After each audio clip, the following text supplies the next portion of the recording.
Hello, America and curling fans from the United. Hello, curling fans. Okay, my catchphrase is "Hello, America and curling fans from Canada and Newfoundland." It's Friday morning from the 2025 doubletakeout.com MoPac Championships, coming to you live from the San Francisco Bay Area Curling Club.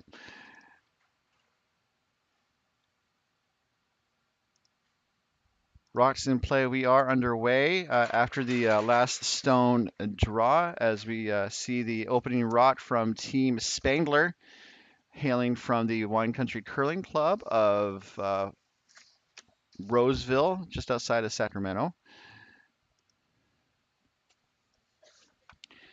It's a contest between Spangler and Team Barajas. Barajas is a San Francisco Bay Area curling club rink, so it's a home game of sorts for Barajas as we see the opening draw and a hit.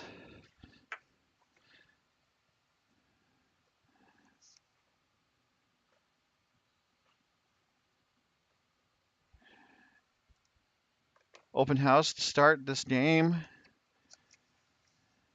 early in the first end.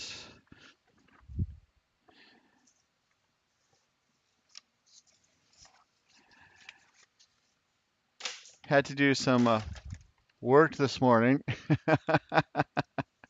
Laughing because the club is also doing a little bit of work and had some cables drop close to where we're broadcasting from. Just always a work in progress. Definitely happy to be here. Hopefully you guys are enjoying the broadcast.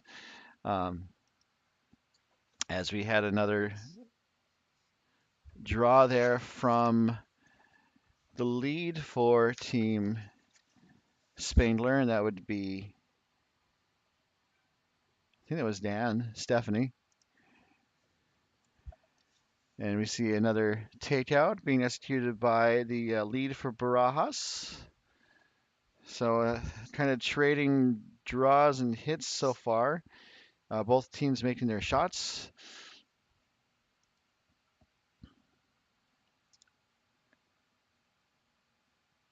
This is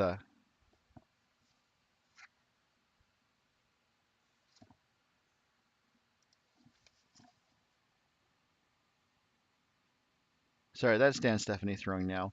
Um, and that was a good takeout. Soft weight.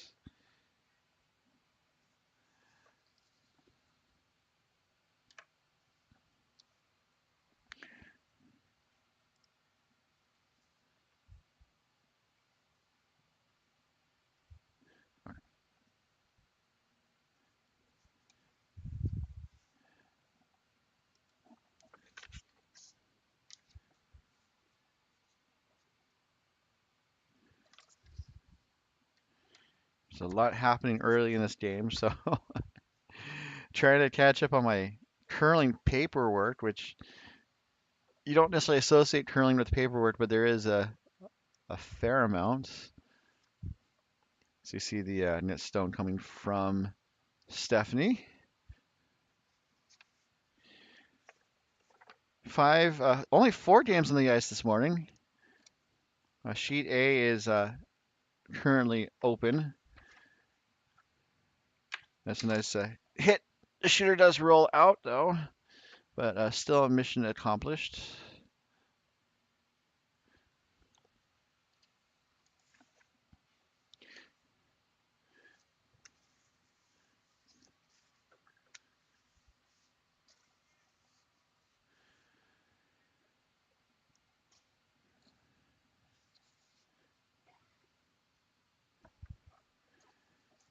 And it looks like Barajas is opting to put a rock into the house as a draw. This is going to go a little deep. Is it going to hang around?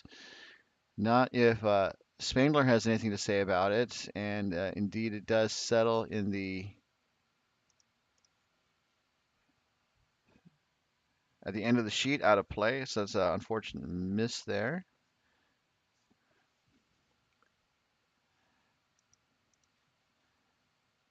As we have the next rock coming from the third for Team Spangler. This is Chris Hillman. That would make the lead for Spangler Bob Seyfried.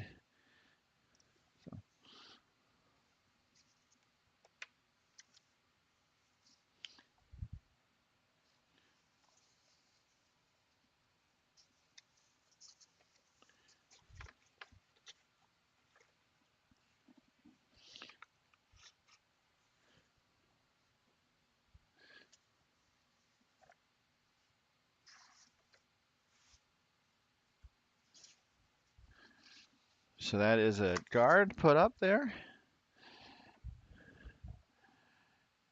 And let's see what Team Barajas can do with it.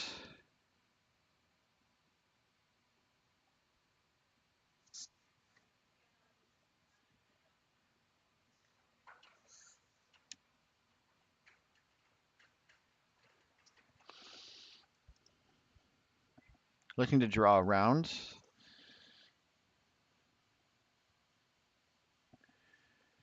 Looks pretty good.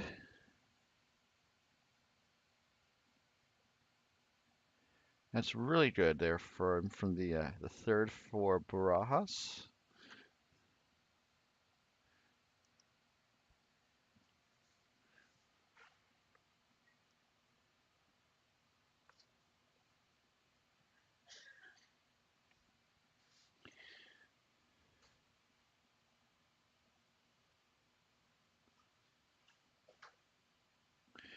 And I'll take a quick pause and do enjoy the curling action.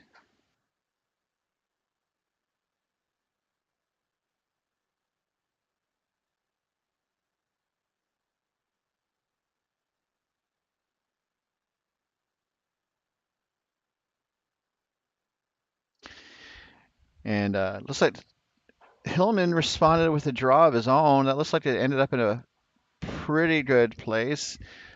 Good for second shot. Barajas is currently sitting 1.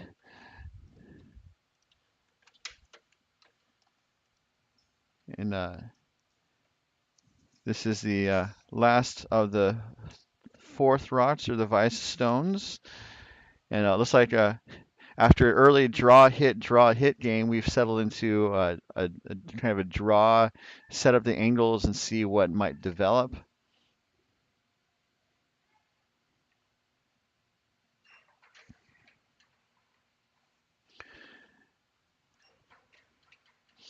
And it does tap the yellow, taps the yellow kind of exposed on the top from this view, but then the shooter blue is in a really good place for a possible double for Cameron Spangler. As Spangler takes a look at it as he makes his way to the hack here early in the game, late in the first end. So we might see a double coming from Skip Spangler for the Wine Country rink. I said link.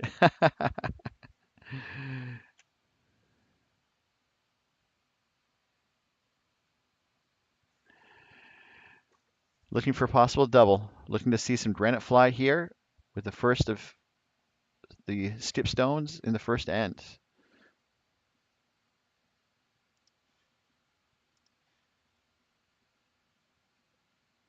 Looks like it's going to be close. Going to get one moving, and then the blue is going to roll to the bottom side of the 8-foot ring, which is going to be on the left from this transition that we're going to do. So it's good for second stone. So it looks like Team Barajas with Skip Jesus Barajas is going to make a play on the shot stone on the right side of the sheet.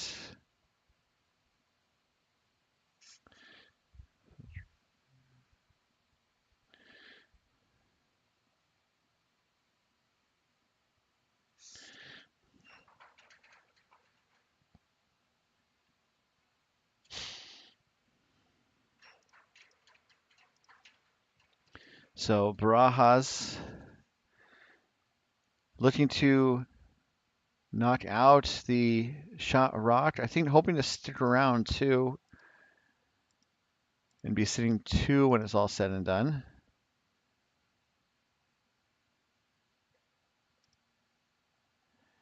And so it does take out the shot stone, and then the shooter rolls wide to the 12-foot ring. So Barajas is sitting 1 and 3, and Spangler is sitting second shot. So Spangler is going to take out the shot stone on the left side.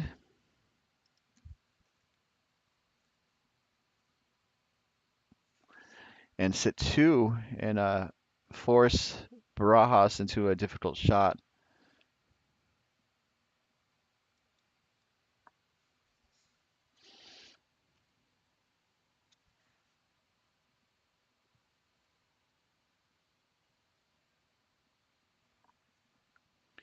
This is Spangler's last here in the first without the hammer.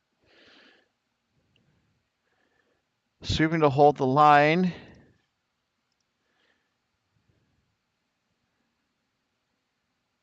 Looks like it's going to be on the money. Let's see where the shooter ends up. And the shooter's going to end up rolling a little too okay. Actually ends up in a great place, relatively speaking, given that shot. As Spangler is now sitting 1 and 2, there is a decent amount of separation between the Spangler stones. And so Barajas is going to be forced to draw for a single. So that was a good outcome for Spangler, making it difficult for Barajas to score more than a single point in this first end.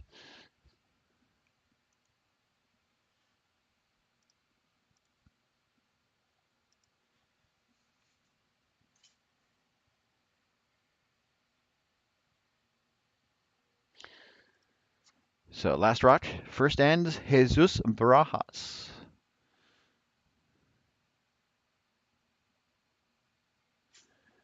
Just a draw for a single. Sweepers are escorting it down the ice like a honor guard. This is coming up a smidge heavy. Let's see if it's going to stop in time. And the answer is no. My goodness. So Barajas had a chance for 1, ends up overcooking it slightly, giving the steal to Spangler. That's why we play the game, folks.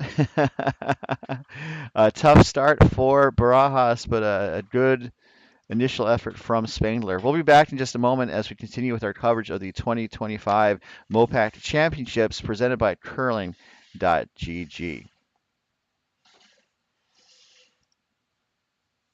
An ongoing coverage of this event is being brought to you by doubletakeout.com. Proprietor Ken Pomeroy updates the site throughout the competitive curling season with the latest stats and information about the top men's and women's teams around the world, and applies a custom ranking or custom algorithm to rank the teams. Doubletakeout.com. Curling.gg. Test your skills against your friends online at curling.gg, free online curling platform with real physics simulation, and by Endgame Curling.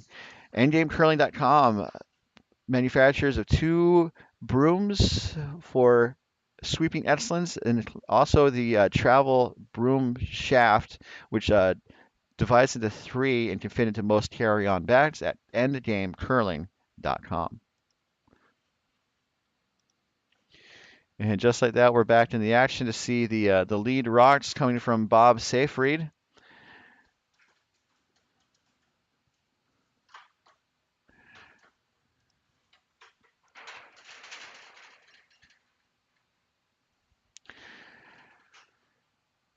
Looking for that center line guard, and that shot is made.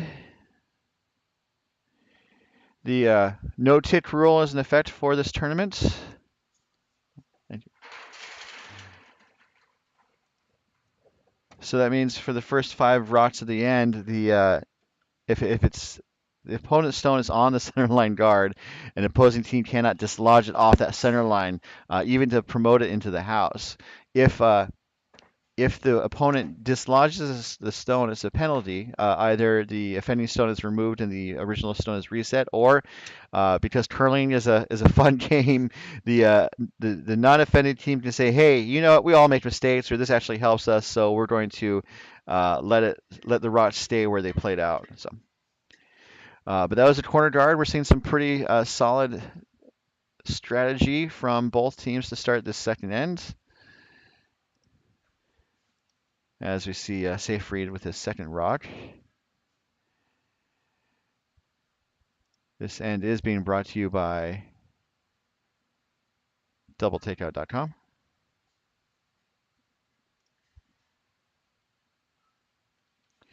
Let's see where that rock ended up.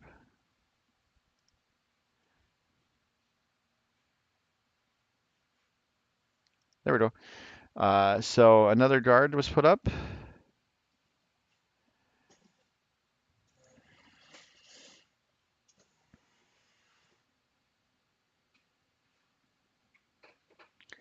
Next draw coming for the lead for Barajas.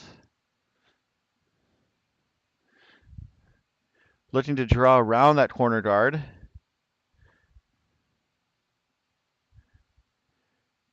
Looks a little wide, but it is going to settle into the reins. Is it going to stop in time? And the answer is no. It goes through the house out of play. So a miss there, unfortunately. You can see it's a wide open house, but there's three guards. And so Spangler is going to ask Dan Stephanie to draw around that corner guard.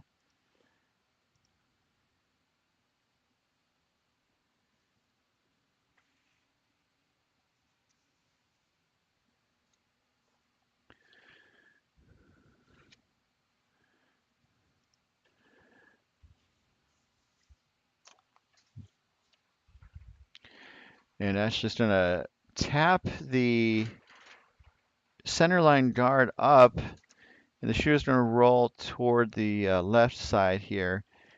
See if there's any rocks in the rings. And the answer is no. That's just a tight guard now on the right side, the bottom side.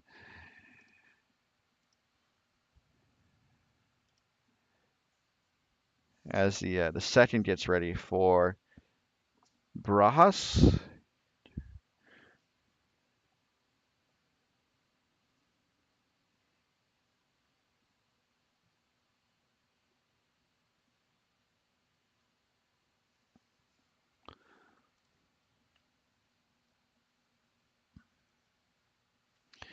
Looks pretty good for the outturn counterclockwise draw.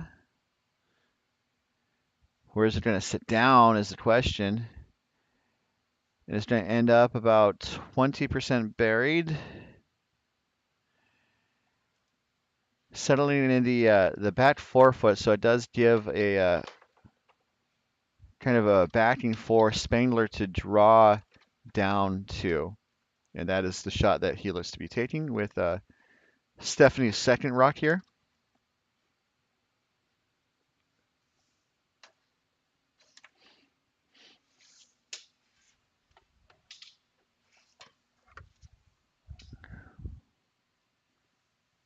Thank you.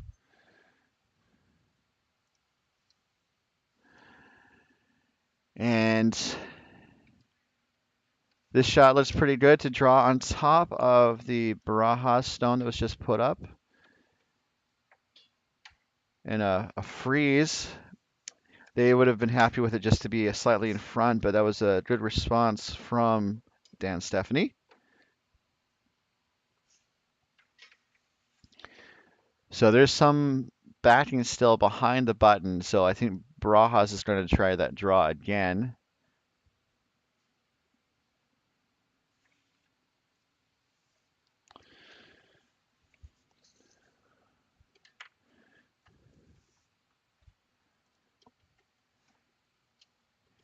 And sweepers are trying to coax it over to that left side from this view. It's maybe a little hot, as the kids say. And it does settle into an okay position, but Spangler can try to take it out. That's what he's looking at. There's the separation is enough that I think Spangler can hit it on the top side or the left side from this view and just get it gone, as the kids say. I don't know these kids, but kids do say the darndest things. That should be a TV show. As Chris Hillman gets set, looking for some takeout action on aisle 2.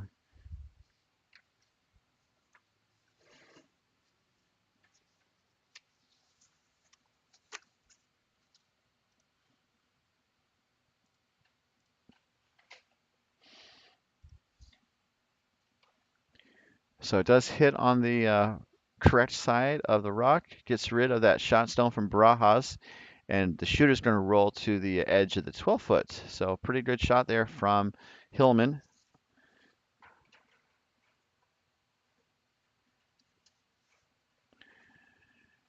As we quickly see the third for Barajas push out from the hack.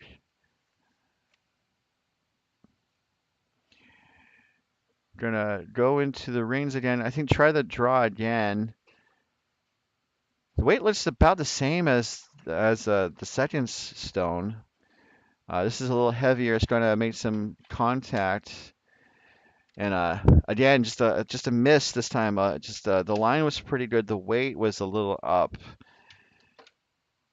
It does move things around, but it does push the blue that was in the back 4-foot to the back 8-foot. Barajas is shot, but it's open, and so yes, is it Stephanie's turn? No, it's Hillman's turn. Hillman's trying to pop it out again, likely, if he makes this.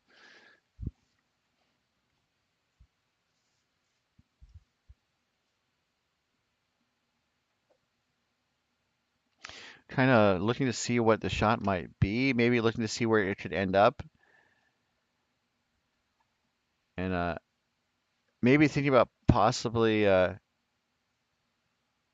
were looking at maybe forcing by putting one up top and then forcing Barajas to make a hit, kind of using that blue as backing, perhaps. But I think Spangler's going for the more straightforward shots and opting to bop out the blue.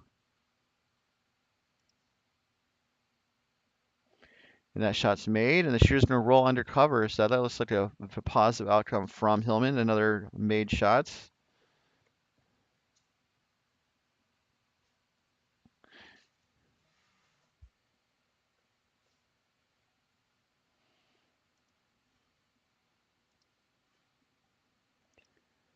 And so very quickly, Barajas is going to try that draw. It looks like one more time.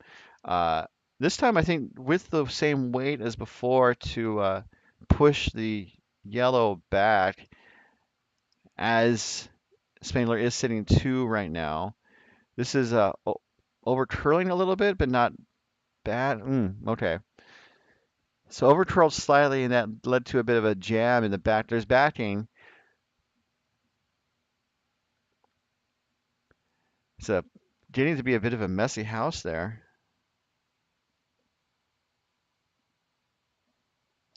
Barajas is shot and 4th rock, but Spangler is 2, 3, and 5 in terms of the order of rocks if the end finished right now.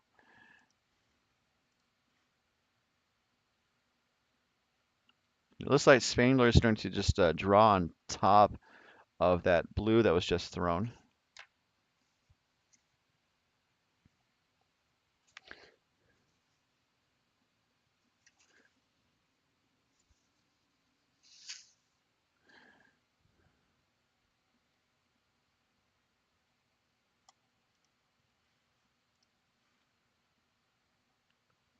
Weightless to be a little up.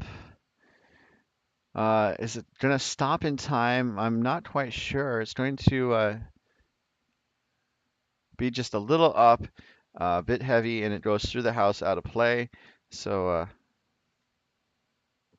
I think the first really outright miss from Team Spangler to start this game. So now Barajas is sitting one, looking to see if they can secure this advantage late in the second end.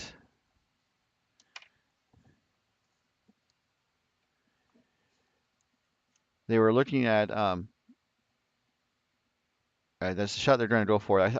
Looking at the possibilities, I thought they maybe try to draw down on top of the yellow on the bottom side or the right side from this view, but that is dangerous, and that yellow is pretty well covered, so they are opting to draw. Um, I think maybe to the top, like biting the edge of the 4 foot.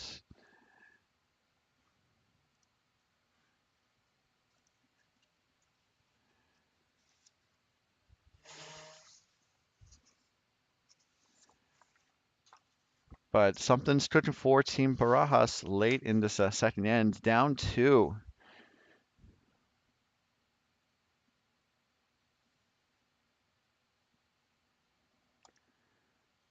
Sweepers they were trying to hold the line. Now they're both going, I think, for the distance. Looks pretty good. Maybe still a little up, but pretty good outcome there. Taps the shot blue back slightly and does appear to maybe create a double. At the very least, Spangler's going to want to take out the shot stone and only give up 2. But if he can make the double, so much the sweeter.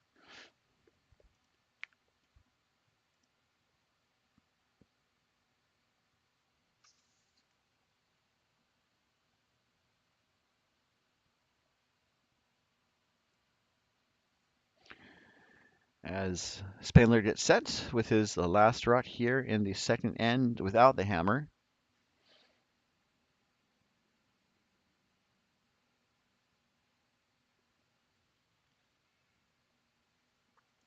Got some weight on this. Let's see where it ends up. Gets 1, and that is it. Pushes the shot blue back to the edge of the 4 foot. And they were taking a look to see who is second shot, and it looks like they're saying that Spangler's sitting 2. So that was a positive outcome for Cameron Spangler.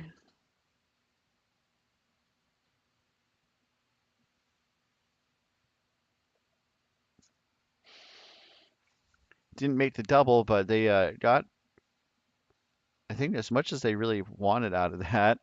Although there's a possible double for Barajas to take on the bottom side or the right side as we switch angles. Although I think what they're doing is I think they're really just trying to push that yellow out of the way to score 1 or 2.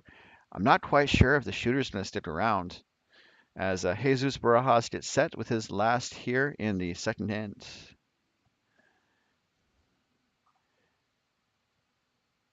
Sweepers are cleaning right now. Now they're trying to coax it over. It looks pretty good. Just trying to get that 1, and then the just both yellows moving, but the shooter itself rolls to the edge of the 8 foot. But good for 1. That shot was made.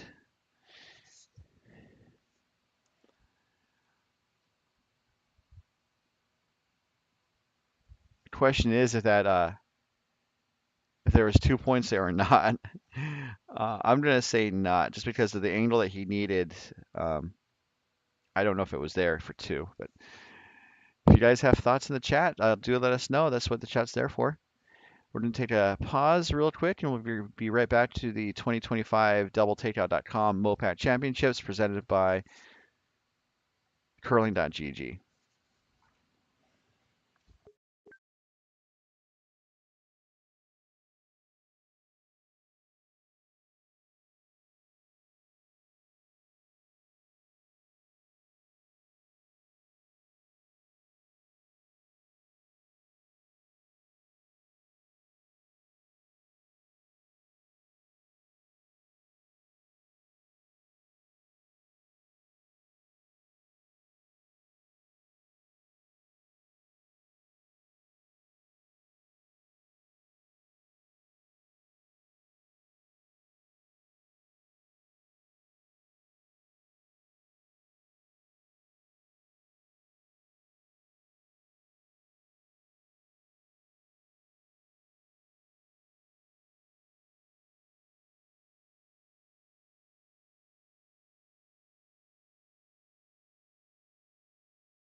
Welcome back to the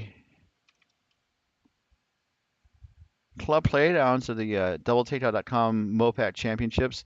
Uh, looks like there was a tick on the center line guard, but you can see that it was not totally dislodged off the line, so that means the rock remains in play. Barajas had a good side angle hit for a one, facing two, so that was a positive outcome for Barajas. As we see the second stone coming from Barajas, the second that looks to be Connor Robertson.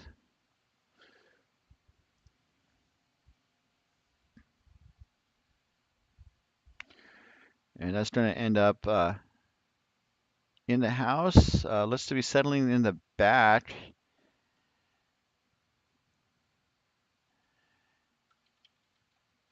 You can see from the overhead, it looks like Barajas is sitting two. One is about a quarter buried, but it's open enough that Spangler wants Dan Stephanie to take it on.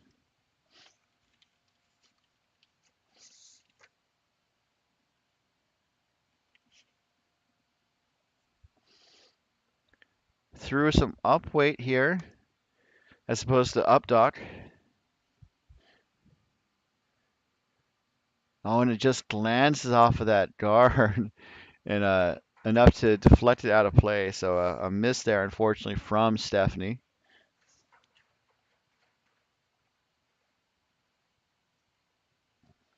Does nudge that center guard over a little bit. So if they try again, if that port remains open, then it seems more likely that Stephanie's going to get it the second time.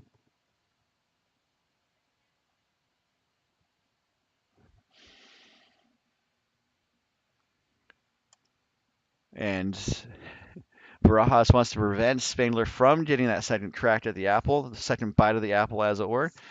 And so he is going to try to put up another guard, and that looks pretty good. And there's a bit of a statter on those center guards. So Spangler's going to ask for some clearing action.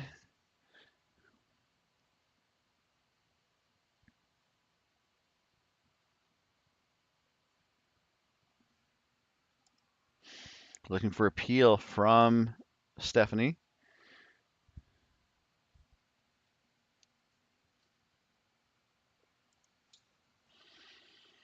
We're going to make some contact. Let's see where everything ends up. Does get two of the guards moving, opens things up really nicely, and Barajas is not going to be able to, block all the paths uh, to the rings. But looks like they're going to try and put up another guard. But that was a good appeal from Stephanie. As we see the draw coming from the third for Barajas. This looks to be Eric Chiarella Jensen.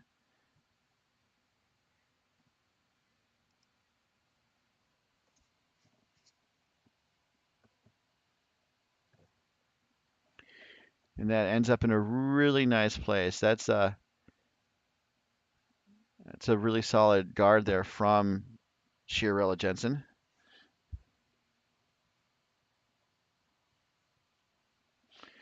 So Spangler is looking to peel these guards again, get at least one moving. Maybe get lucky on one of the blues in the rings. As Chris Hillman gets set, he does a little bit of a lift with his delivery.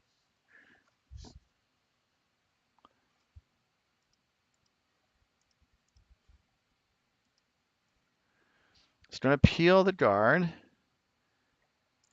And then it does get slightly lucky as it jams on the shot stone in the back, but they jammed it with another blue. So it doesn't change the situation in the house too much. Barajas is still setting two. Just replaced the Barajas guard with the Spangler guard, so it's still a positive outcome.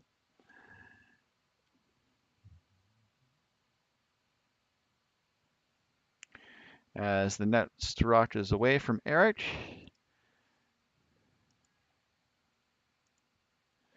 And I think they're just looking to draw into this mess up front. We like to call it a Christmas tree because it's a gift. No, because the arrangement of the rocks look like ornaments on a Christmas tree. Uh, but that's why we call it the present. Um, sorry, we just got through the holidays, going through all the Christmas cliches, I guess. Uh, so that second guard from Eric Chirila Jensen looks successful.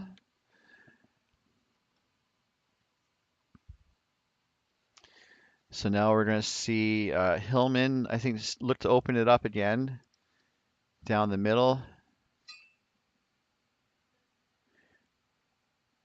It does bop two of the guards, one blue, the other yellow. The shooter's going to stick around in the middle, but has opened things up, especially a draw path on the bottom side from this view. So looks like a good clearing shot from Chris Hillman. I think a stronger outcome than his first shot. So now we are to skip stones just like that. And I think they were talking about drawing in, or yeah, they're looking to draw in as their primary option, and then Plan B is to settle in the top of the rings and really cut down the draw path to the button. So it's always nice to have a Plan B, or when I curl, it's nice to have a Plan C or a Plan W. Uh, Curling is all about looking at your options and opportunities.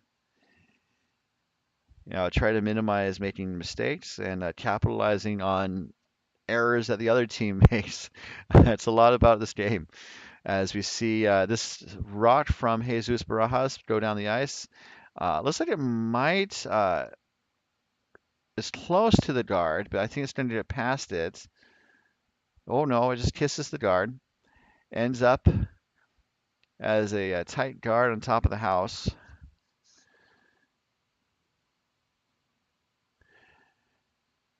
Does narrow the draw on that side. And Barajas is still sitting two.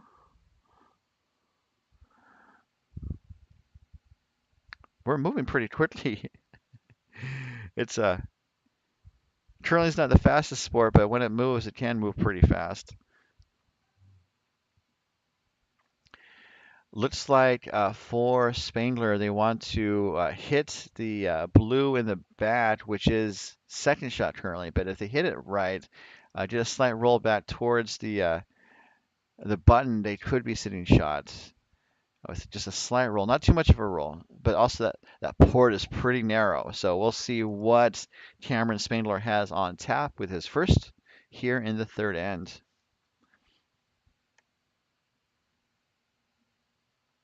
Going for the out turn, counterclockwise rotation.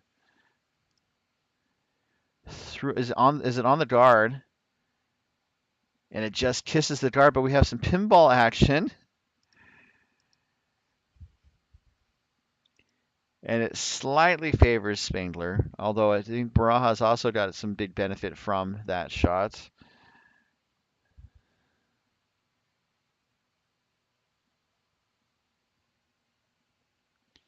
Hard to know what to score it.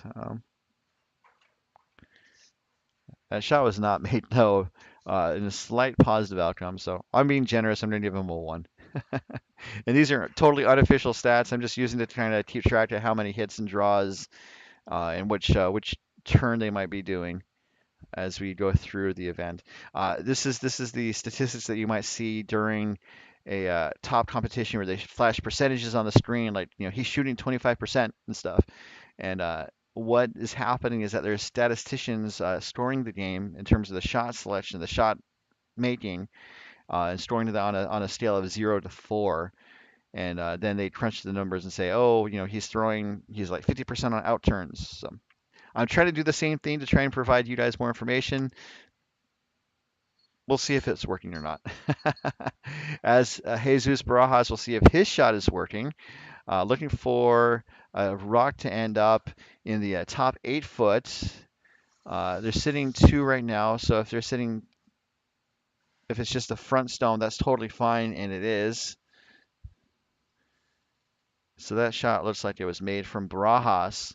And so now Spangler is facing 2 and doesn't have an opportunity really to score multiple points, and so is looking for the single, being forced to a single point. So a positive outcome for Barajas to force the other team to a single point. Spangler needs to make the shot though. Barajas is in a really prime stealing opportunity, especially as you see that shot stone is like right on the edge of the button, well buried. So it's going to be super difficult to get that out. I think they're opting.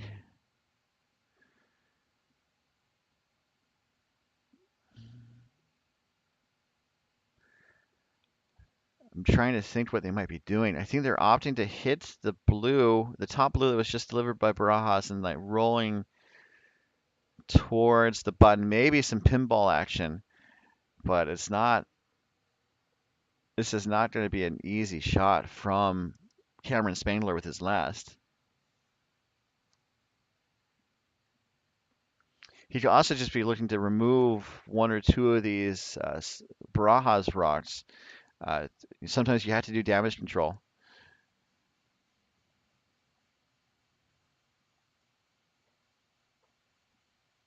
So it does run the Barajas blue back onto the other Barajas blue, and it looks to be a steal at 2 for Jesus Barajas.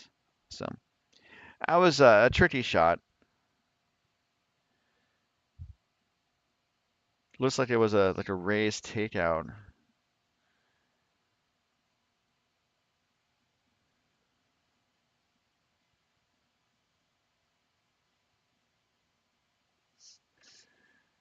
So Barajas is going to take a 3-2 lead into this fourth end, and we're going to take a brief pause, and we'll return to the 2025 MoPac Championships presented by Curling.gg.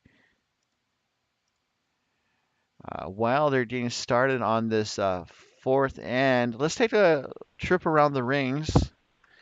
And thank you to everyone tuning in this morning. It's always nice to have people watching. Hopefully, enjoying the broadcast. I know there are some Spangler fans or Spangler stands in the chat. Definitely appreciate it. So there's 4 games on the ice. This is Sheet B. Sheet A is dark this game.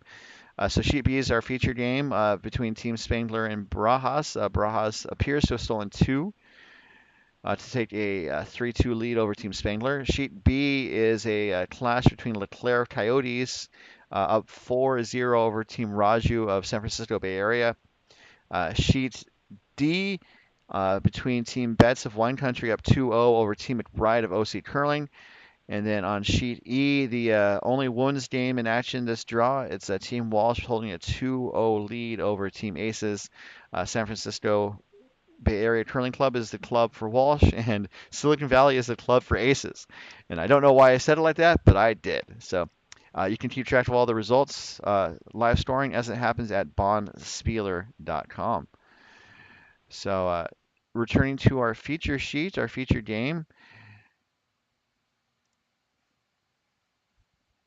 we see that Barajas put up what appears to be a tight guard. And so it's also on the center line, so it can't be dislodged until the 5th rock to the end by the opposing team. As we see Bob Seyfried with his first rock of the fourth end. I imagine putting up a corner guard as I will update the scoreboard.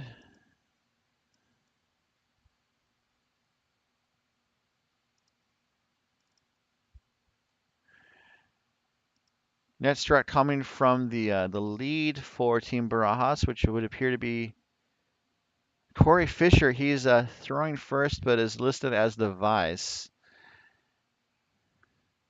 Looking to draw around, I believe.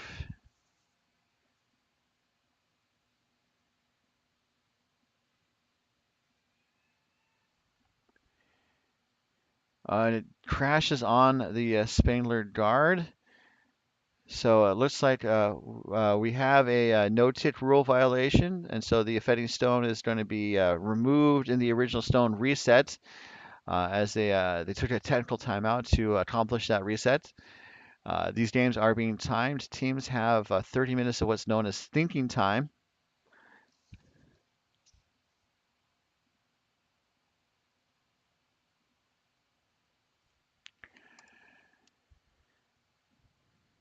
As Seyfried throws his second stone, looking to draw around.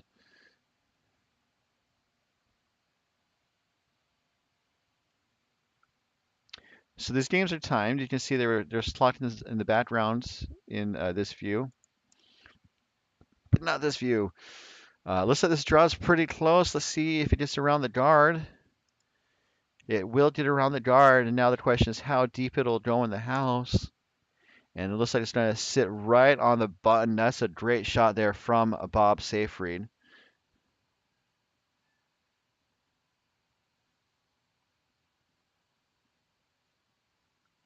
Looks like Spangler might have something cooking here in this fourth end. Go into that fourth end break, hopefully with a positive outcome. As we see the next rock coming from Connor Robertson.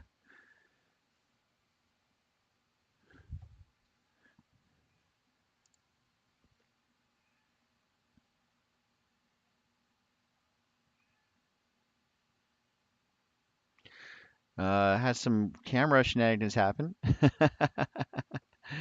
Let's get back to see what happened there. Good draw there from Robertson. Tapped the shot stone back, and it looks like Barajas is sitting one. Good shot there.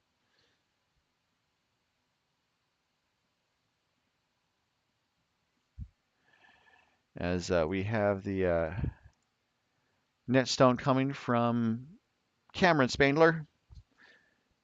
Starting to be a bit of a messy house, which currently favors Barajas.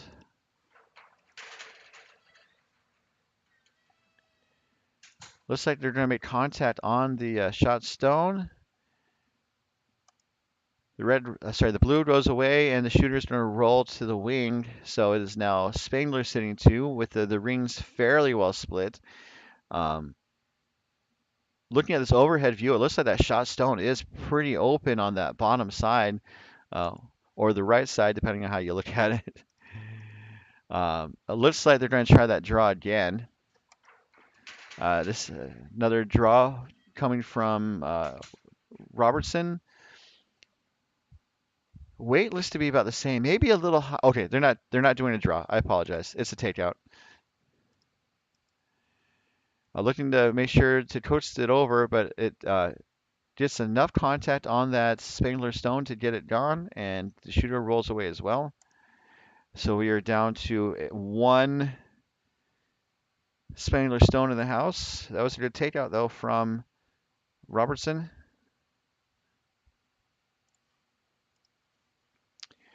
This end is being brought to you by curling.gg. For stiffs and curlers who love a good game, curling.gg is your ultimate practice tool. Free, easy, and all about strategy. Visit curling.gg to test your skills right now.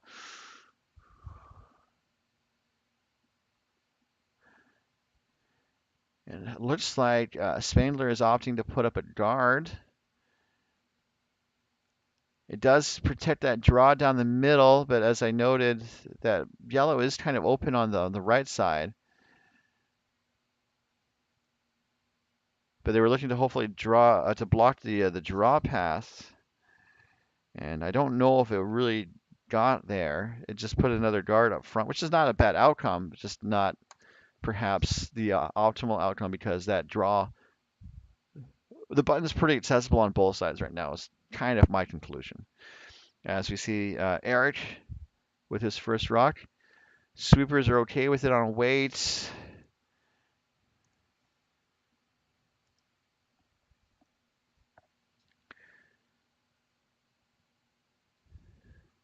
Kind of hanging out too. Not quite a group hang though. And it's a little up weight as well, as Spangler's going to escort it to the back 8-foot area. So Spangler's also going to try that draw on that top side or left side. It's a path that they've seen before, and I think that right side of the sheet is going to be brought into play sooner at some point in this end.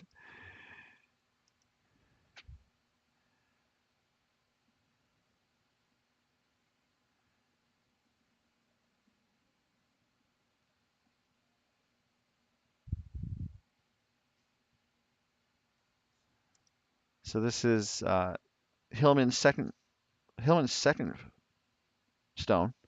No, it's his first. I apologize.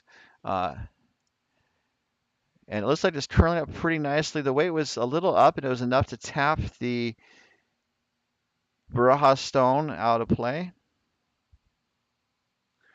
But I think that's just a goose for the gravy, or gravy for the goose. Oh my goodness. Okay, that was Hillman's first, and it looks like Eric is throwing that same type of heavy draw, maybe a little tighter and a little lighter, it looks like.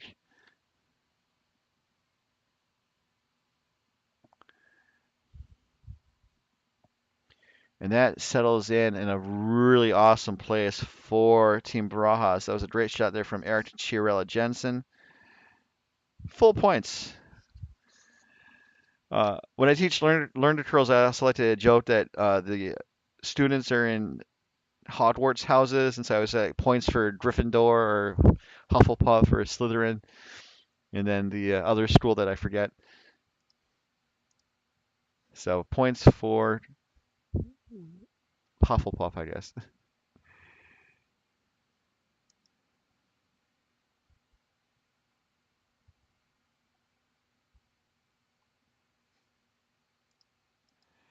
And let's see if Spangler and Tris Hillman has a good response. Looks pretty good.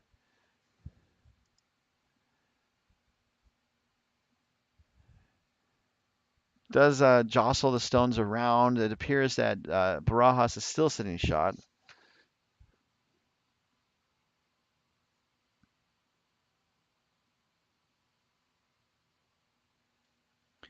But there are two Spangler stones, and they're taking a look around just to make sure that who's shot. To me, from this view, it looks like it is Barajas, but the camera doesn't tell the whole truth, as I like to say. Uh, if you have that on your bingo card, you can mark that off now.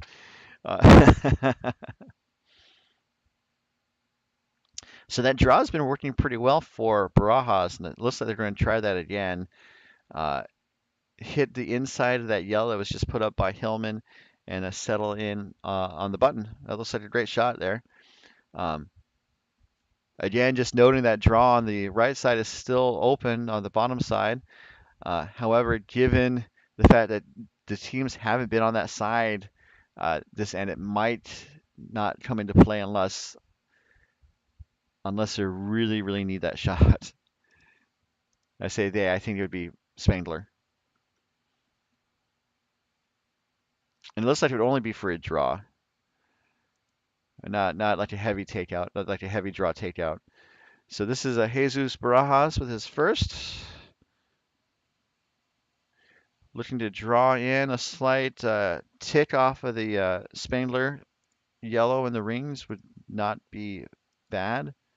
This is over curling slightly, but I think they're trying to hold on. It's going to get around the guards, and oh, beauty right there. Let's see where it ends up. It's going to end up right on the back of the button. It does tap the blue shot stone back a little bit, so it is still one Barajas blue counting right now. But it looks like Barajas is sitting first and fourth, with Spangler sitting 2, 3, and 5. So that was a good shot there from Barajas. Looks like a really good line too.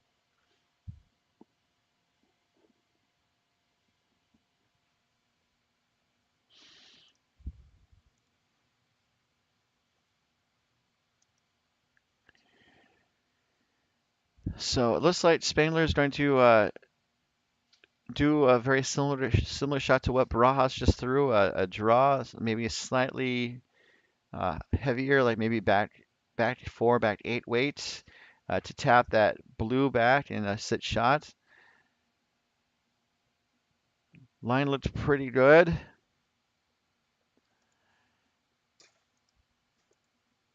And let's see where things are going to end up. The line looks pretty similar to Barajas's first, but it's a little tight and it ticks the guard, unfortunately. Shooter's going to roll to the edge of the house up top or to the left from our previous face-on view.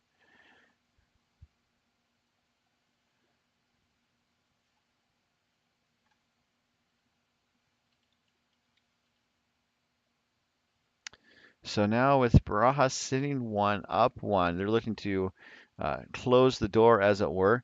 I think they were kind of looking at maybe putting one up in the top of the 4-foot, but I think maybe their plan A is to be right on top of their shot stone, sit 2, and make it super difficult for Spangler to get rid of both Barajas blues. Um, and then plan B, if they're a little light, is to end up with a stone in the top 4, is my guess. Ice looks like it's playing pretty well today. Haven't timed any rocks yet, but most of these shots appear to have been made, or if they haven't been made, it's not because the ice speed or any situation on the ice. So that's always good to see. As we have Jesus Barajas' last rock, looking to be top 4-foot or settle in like a freeze right on top of the blue. I don't want to tap it. They do get a little tap, but it's not bad. It does tap the blue slightly, but most of the impact goes on the yellow, pushing the yellow back to the edge of the 4-foot. So it is now Barajas sitting 2. I'm curious about how Spangler gets out of this situation.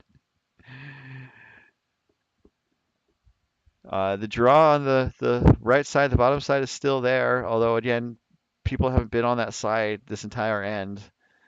So I don't think they're considering it too much, but they're looking at maybe doubling, perhaps doubling the blues.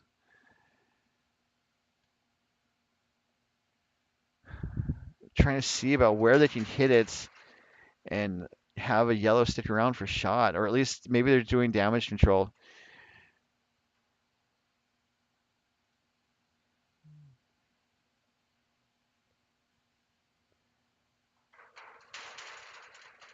I think they can get 1 out of this, maybe 2. They need to hit the top blue pretty close to the middle, but on the left edge is also possible. I think they make the shot. They basically need to run the top blue back pretty much straight back, I think. As you see the last stone coming from Cameron Spangler. Not a missile, so this is going to be kind of a tap shots as opposed to like a huge make granite fly shot. Oh, and it's so close. So it taps the blues back slightly, and then the shooter was going to be possibly the shot stone. So it was a really solid effort there from Spangler, and I'm curious to see if it paid off in terms of the scoreboard.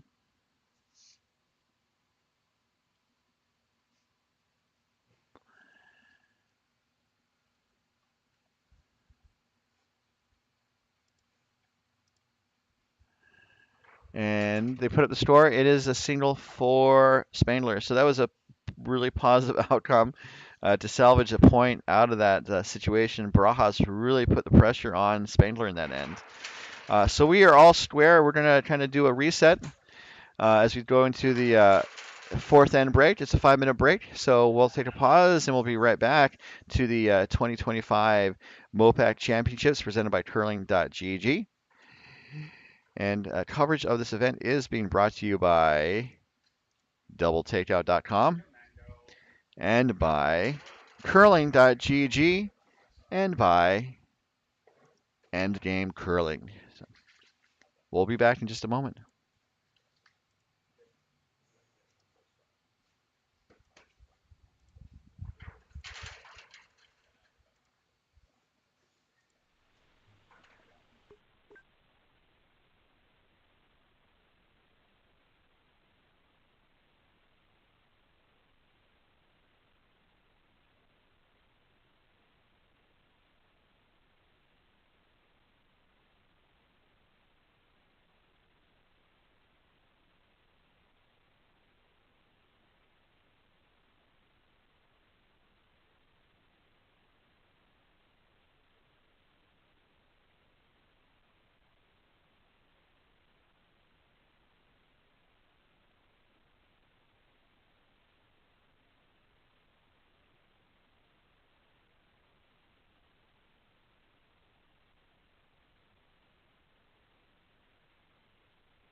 Welcome back to the 2025 doubletakeout.com MoPac Championships. It's the Club Playdowns coming to you live from the San Francisco Bay Area Curling Club in Oakland, California. This is your host, Ryan, with you as we're bringing you a second half action of the game between Team Barajas of San Francisco taking on Team Spangler of Wine Country.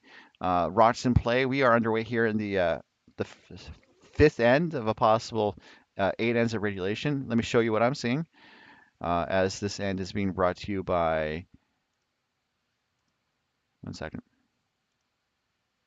brought to you by End Game Curling.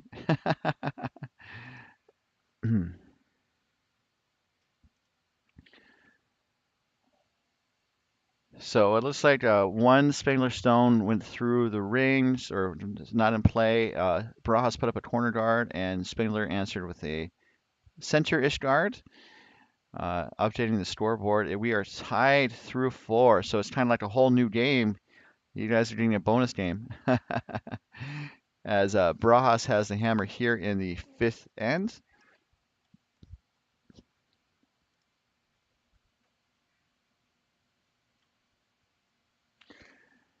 And it looks like Barajas is trying to go around that center guard, and it looks like it's around the guard, but does not go very deep. Ends up as a tight guard, I say. It's in the third of the guard zone that's closest to the ring, so it'd be like a three guard. As the guard zone is often divided into thirds as part of a system known as the Furby system, where the entire playing area is divided into 10 zones. The guard zone is divided into thirds. When it touches the house, that's four. And then basically each line after that is another number. So like the edge of the 8 foot is five. The center of the house, the T line, is a seven, and you can see it go past the T line. It's going to end up in the back to the 12 foot, so it's a 9 to 10 shot in terms of the weight. Not quite a 10 because 10 is the very back line of the house or of the playing area. So it's a little deep there from Spangler, but not bad. It's pretty well buried as we see Connor Robertson get set for his next stone. Connor has been curling for 3 years, has played in the MoPac men's playdowns as well as the U.S. mixed doubles national qualifiers.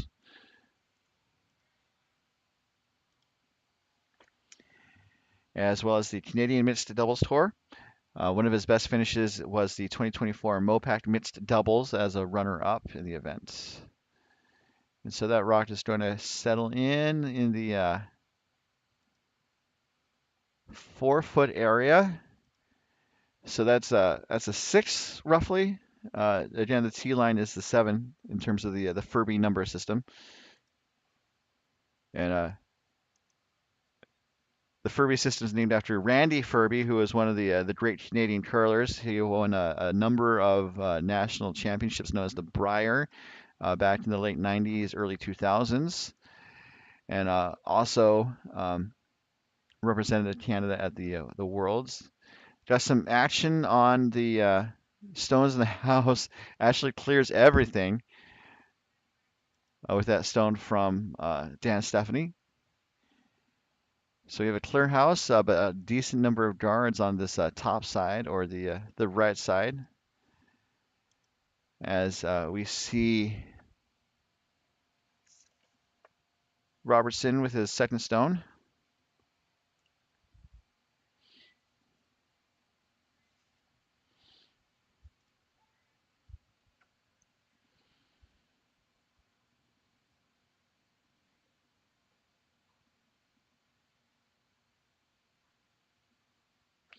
That's looks like a pretty good draw there from Robertson. It's about half buried.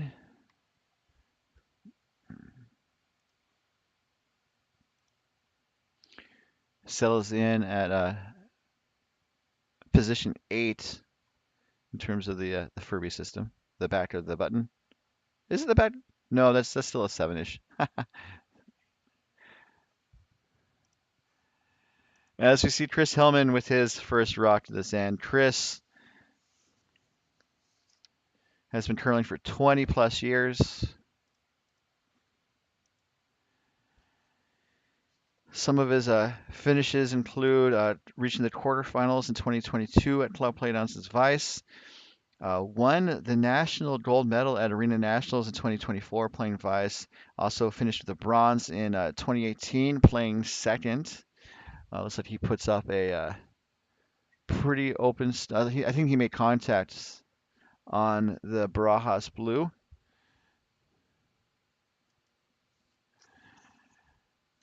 As we see Eric Chiarella Jensen with his first shots, he's been curling for 26 years, and his bio is incredibly lengthy and detailed.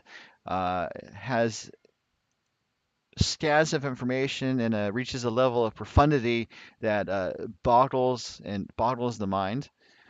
And I will read this complicated bio in its entirety right now. Eric Chiarella Jensen has experience playing at regional, MoPac, and national events. So there we go. Eric Chiarella Jensen is a curler. And he did make contact on that Spangler yellow. Barajas is sitting 2 now for Chris Hillman's net stone.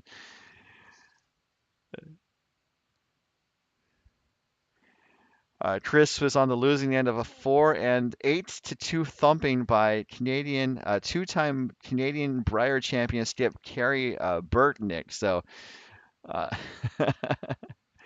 sometimes the wins, sometimes the losses are more notable than the loss, or the losses are more notable than the wins.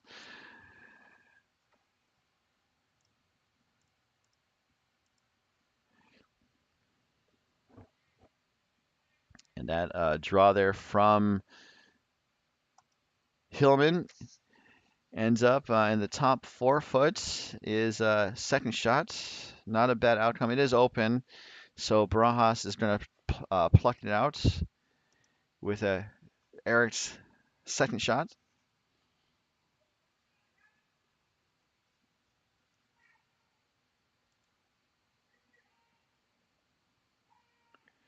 Swinging hard for line. Looks pretty good. Oh, it crashes on the guard. And the shooter's going to roll to the back of the 12 foot, or the edge of the 12 foot. Kind of in the back, behind the tee line. It's back to the house. So just a unfortunate miss there from Eric. Looked pretty good. They were sweeping the dickens out of it.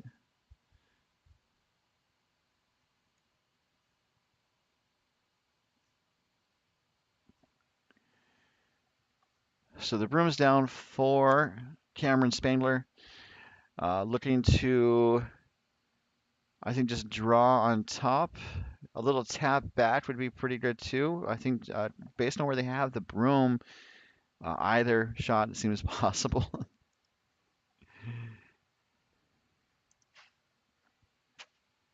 Cameron Spangler's been curling for 11 years. Top finishes include reaching the quarterfinals at the 2022 Club Playdowns as Skip, as well as the quarterfinals in 2017 as Vice. He was also on the team that won gold at Arena Nationals this past year as Skip, and also finished with bronze in 2018 as Vice.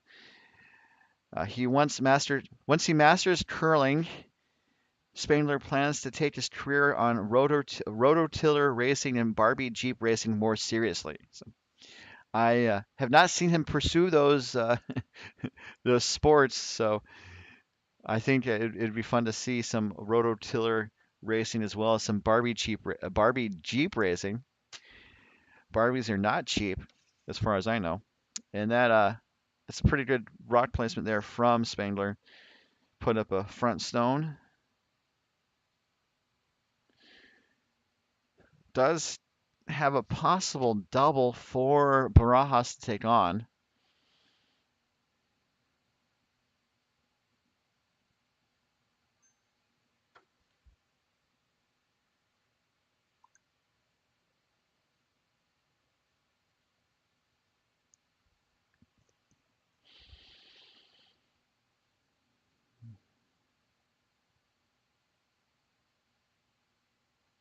So looking at their options,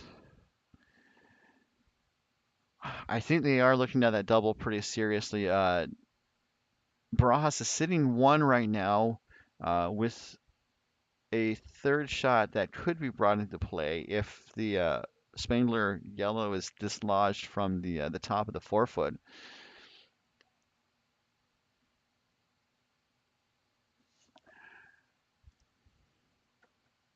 Looking at their options here.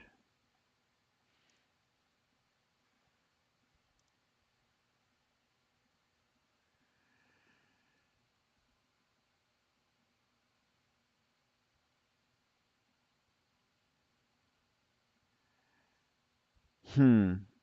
I think they're looking at this double takedown. I'm trying to see what other possibilities they might have. Um, but I think they need to take it on to open it up to have a chance for a multiple point score. So really good shot from Spangler to make Team Barajas think about this net shot as a Fisher who throws lead rocks is holding the broom for his skip, Jesus Barajas. Broom's down as Barajas makes his way to the hack.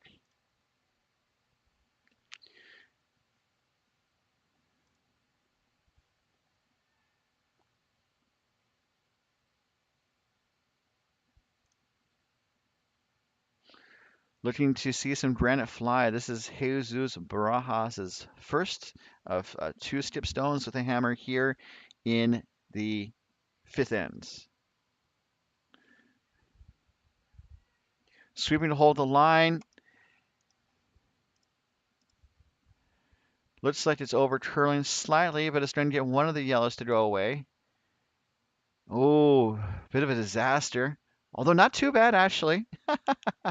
It does move the yellow. It moved the yellow back onto the blue, but it hit the blue at an angle where the yellow rolled back to the forefoot, the back forefoot. And so Barajas is sitting two now. So that was a positive outcome. That worked out really well. Not a ton of weight. I was expecting to see a missile, and Barajas gave us a glider, as it were.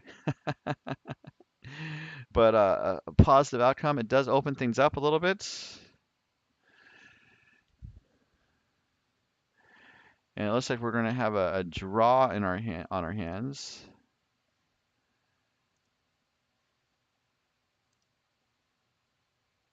As Cameron Spangler delivers his last rock in the fifth end without the hammer. Tied game. It's been fun. It's been a fun one so far. I'm glad you guys have tuned in.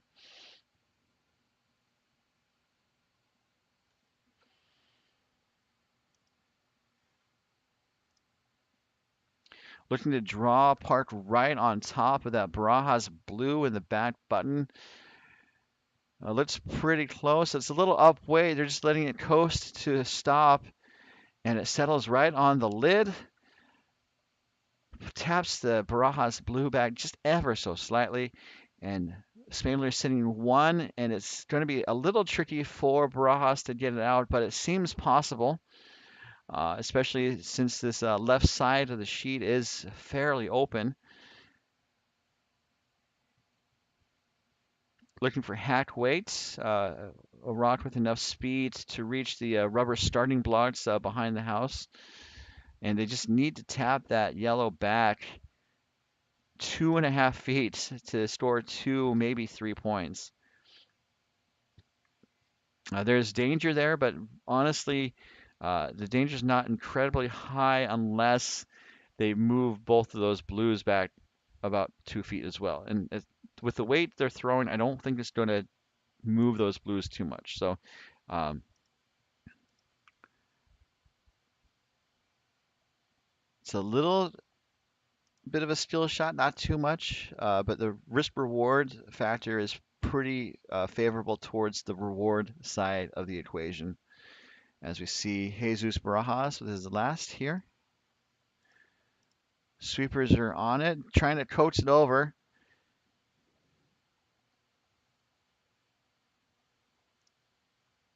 And it does hit one of the blues out. It does knock one of the yellows back. And it does look like Barajas secured his 2 points, but in a way I was not envisioning. Um, Not quite sure if they're going to do a. They hit the rocks for two of them, calling for a measure. From this angle, from this overhead angle, it does look to be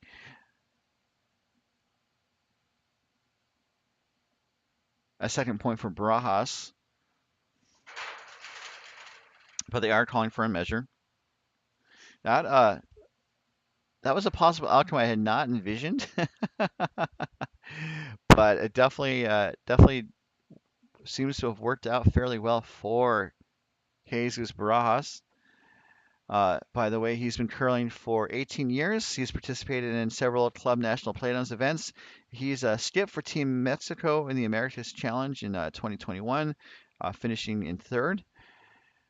He has also participated in several MoPac and MCA mixed fours events as skip. It was also the mixed fours runner-up last year. And the mixed fours is a team where it's a mix of both men and women, two men, two women. So that's the second reference to the MCA curling, and I just want to make sure I have the right association. Uh, the Midwest Curling Associations, that's MCA. Okay, so MCA is Midwest Curling Association. That includes Illinois, Missouri, and Iowa. And the other association that's similar is MACA, which is close to us. That's the Mid-America Curling Association. That includes Colorado, Kansas, Oklahoma, Texas, Nebraska, Western Missouri, and New Mexico. Okay.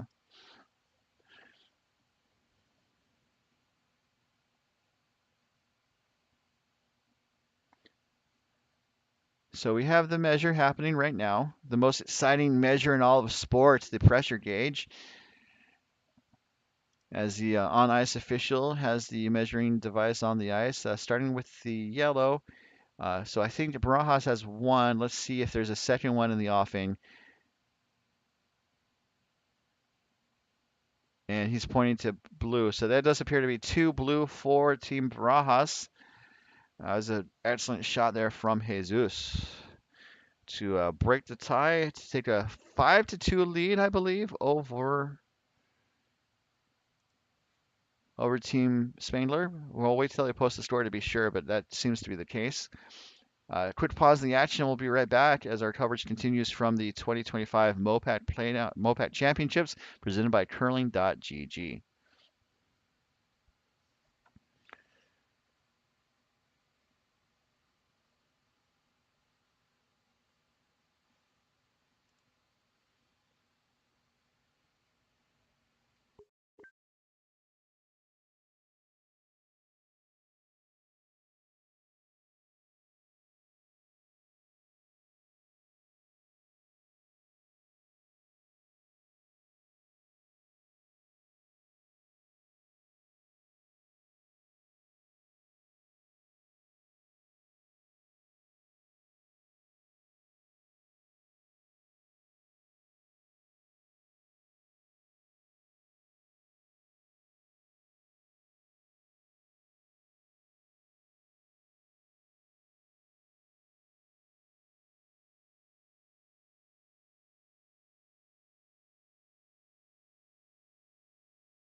All right, Rocks and Play, we are underway. They have not posted the story yet.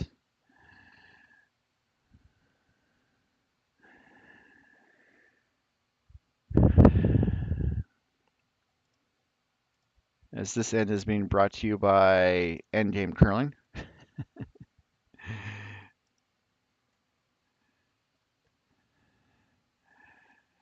Looks like Corey Fisher drew into the top of the rings. It was a score of 2 for Barajas, just to confirm what we saw.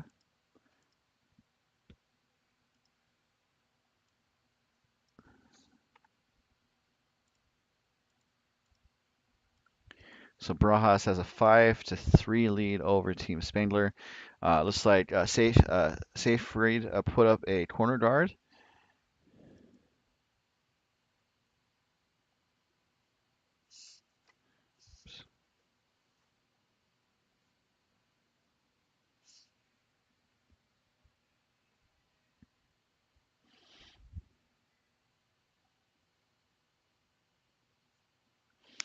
And it looks like Fisher is going to put up a center guard with his second shot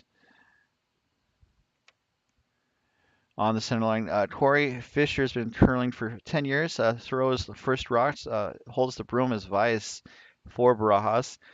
Appearances at the 2023-24 MoPac Club Playdowns.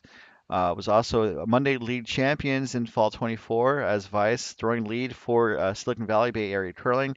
Was also a champion at lead at the 2024 Silicon Valley Bonspiel. So a pretty notable record here as we see the next rock coming from Bob Seyfried. And speaking of Bob, he's been curling for 10 years. Was at Club Playdowns in 2023 at lead. Also went to Arena Playdowns in 2024. Also was at the Barrel, the Wine Country Barrel Bonspiel, finishing as the winner in 2024 as second. So Bob has a crappy job that he loves. Yes, Bob works for one of the biggest sanitation agencies in California. So uh, I guess that's what people talk about when they talk about a crappy job. Net struck coming from Connor Robertson. Um,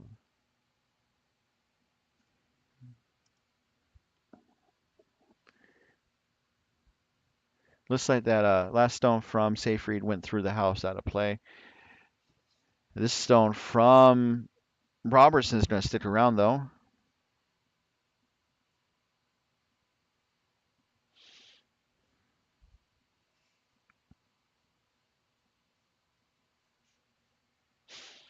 So now we're to the point of the end where Spangler can start clearing rocks, and that is what he's asking Dan Stephanie to do.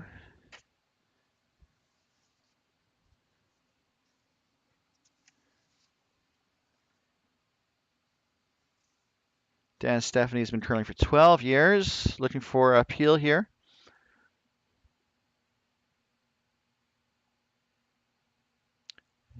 Does clip the blues in the house and moves them around a bit. So a pretty positive outcome from Dan Stephanie. Although those blues are now fairly well buried behind those Spangler guards.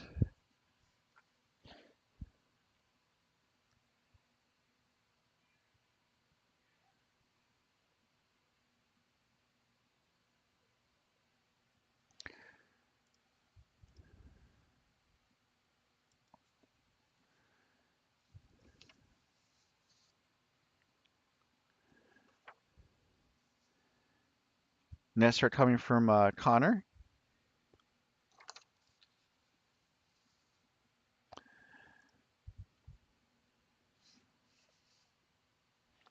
Looks like they're drawing again.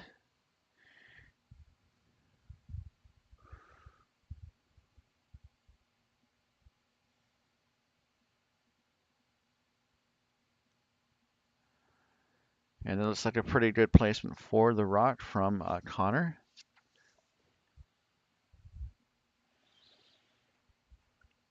So it looks like Spangler is going to leave the guards in place and try to clear some of these blues, maybe two if Stephanie hits on the right side of the stone.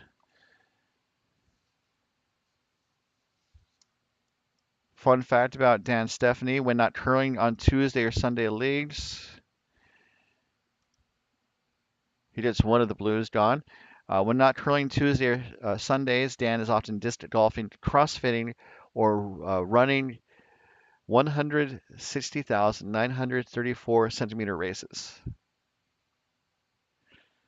which I was not informed there'd be math involved.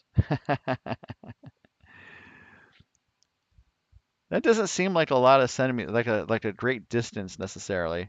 I'll have to do some math. And I was not informed there would be math, but here we are.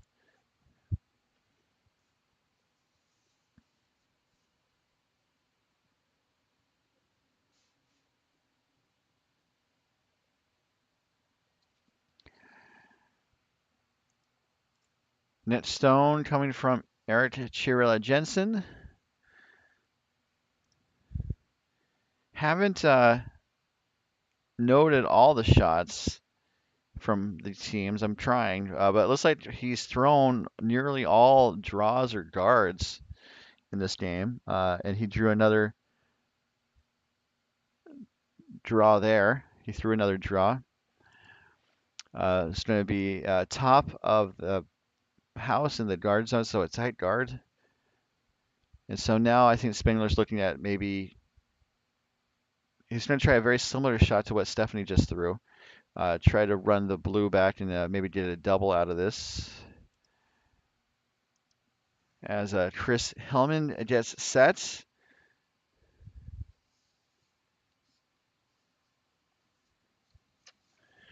Now we're going to see some granite fly.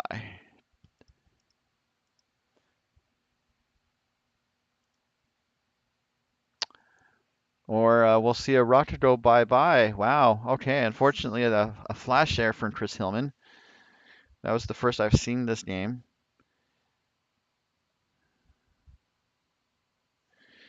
Chris has thrown about half draws, half takeouts, and that was his first like outright miss as far as I have seen or can recall. Opportunity swings towards Barajas as they're sitting definitely one in the rings. Don't think the other two blues that are near the house are in, but there's a tool to check that if the end finishes and that's a factor.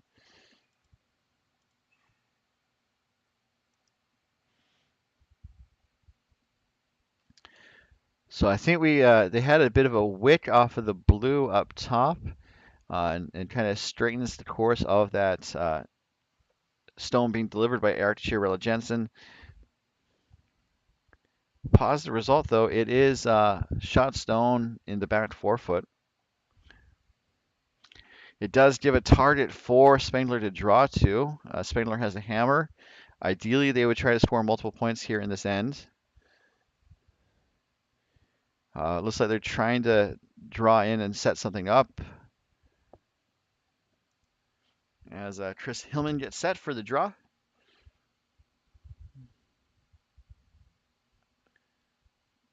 Little backswing.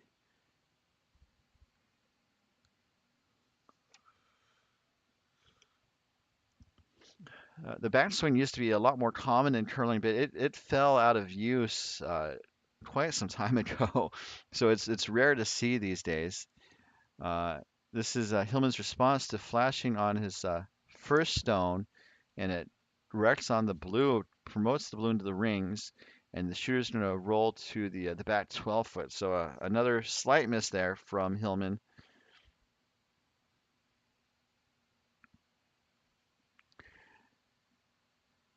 It's good for third shot. And so it looks like Barajas is sitting two, and they want to lock things down.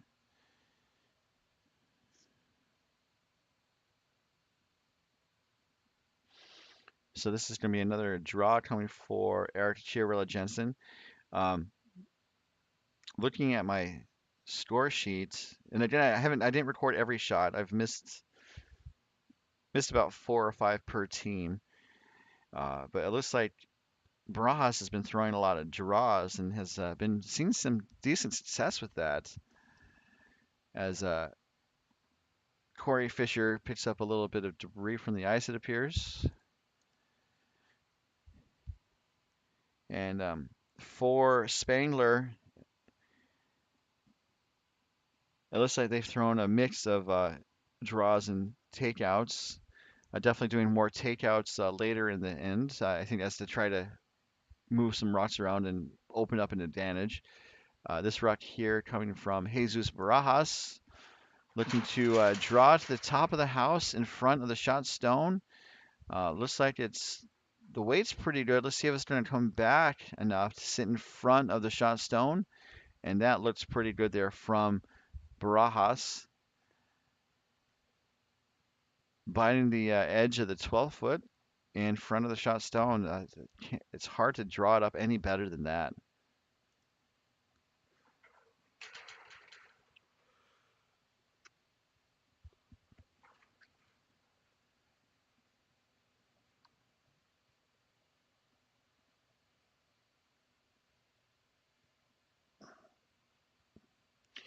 Now, trying to think about what Spangler is going to do. They don't have an easy path to the button, so they're going to try to create one.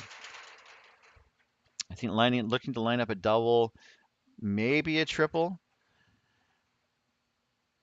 just to kind of bash their way into the rings. Which, if you can make these types of shots, it's effective. But if you can't, it definitely can spell trouble if you miss this shot.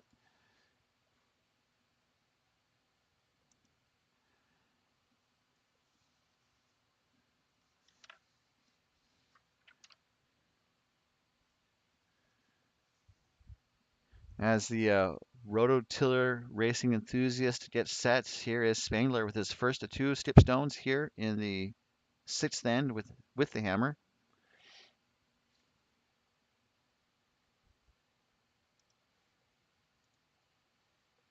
Looking to move some granite, open things up. It's going to get one of the blues, catches the blue in the back.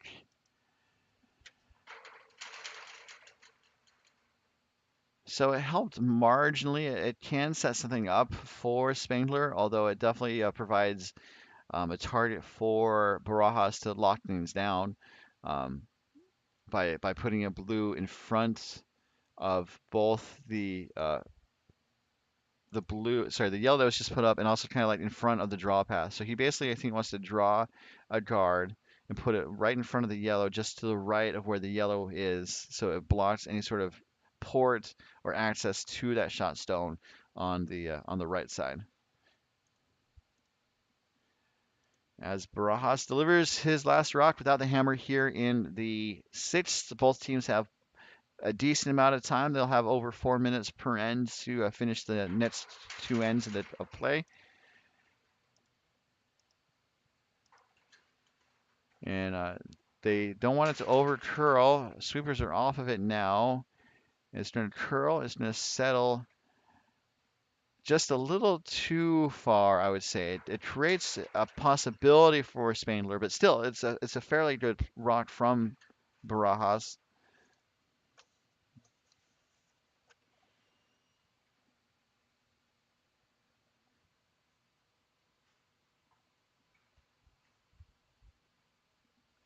Because it blocks the port, but it doesn't block the run back.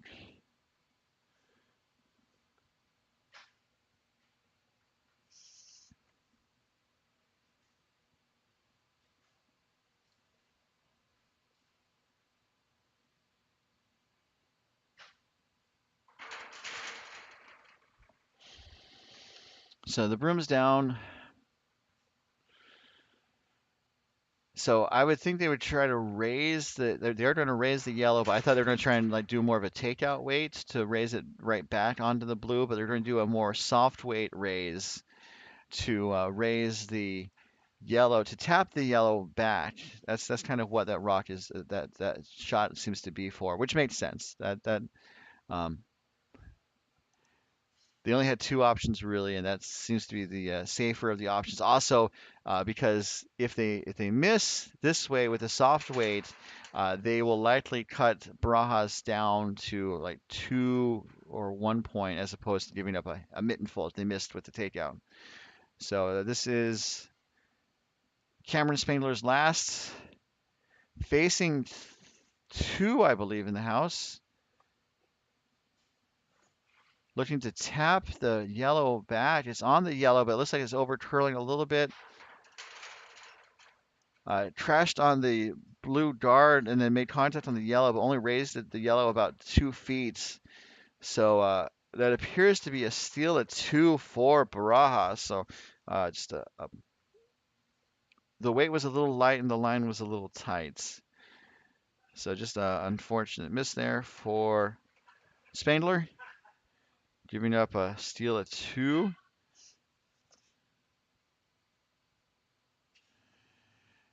Wait for them to post the score to be sure, though.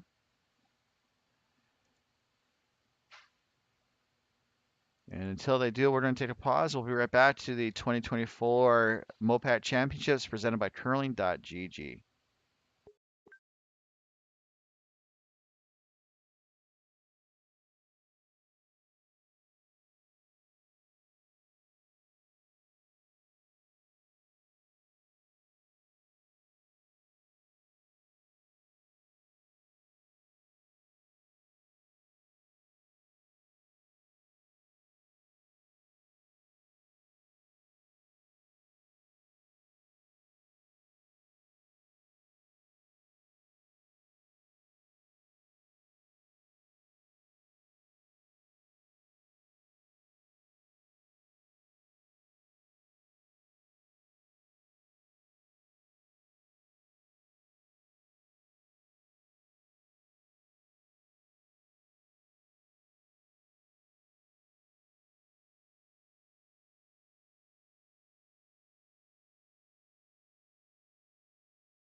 Welcome back to the 2025 doubletakeout.com MoPac Championships. It's the Club Playdowns coming to you live from the San Francisco Bay Area Curling Club. Team Barajas has scored 2 points in the last each of the last 2 ends to take a 7-3 lead over Team Spangler. So what was a tight game has now swung a bit towards Spangler, and then the sorry you guys missed that. Sometimes I'm busy with my talk. Seyfried was asked to put up a guard and it ended up being light and hogged. So he needs to put a penny in the pig. Sometimes at a tournament there's a cookie jar with a pig for hogged rocks, and people put $1 in. If they put a penny in, they're a little cheap. Um, so he needs to put a dollar in the pig jar. The second stone coming from Corey Fisher. The first rock ended up in the house. This rock is also going to end up in the house, which is a pretty sound strategy for Barajas to try and draw play into the rings. And that is what Spangler is going towards.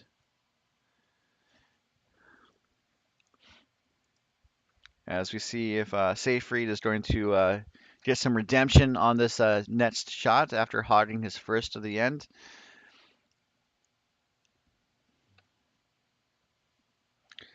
I think looking to put up a corner guard on the left side of this view of the house.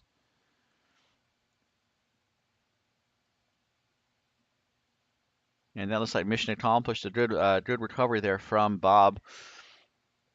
And so it looks like with Barajas sitting 2 in the rings, they have a chance to either maybe draw under the guard that was just put up or put up a guard of their own, or they just put another rock in the rings. And I think that's what they're going to do. As Connor gets set.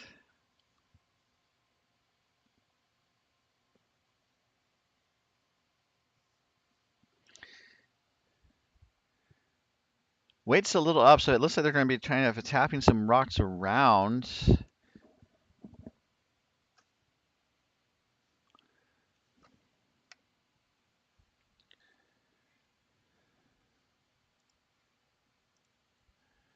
And it does tap one of the blues back to the top of the button. So good shot there from Connor Robertson.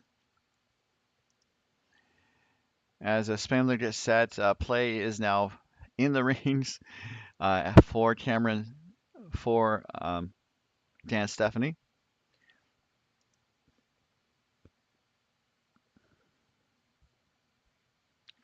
Looking to move at least 1 or 2 of these Barajas blues.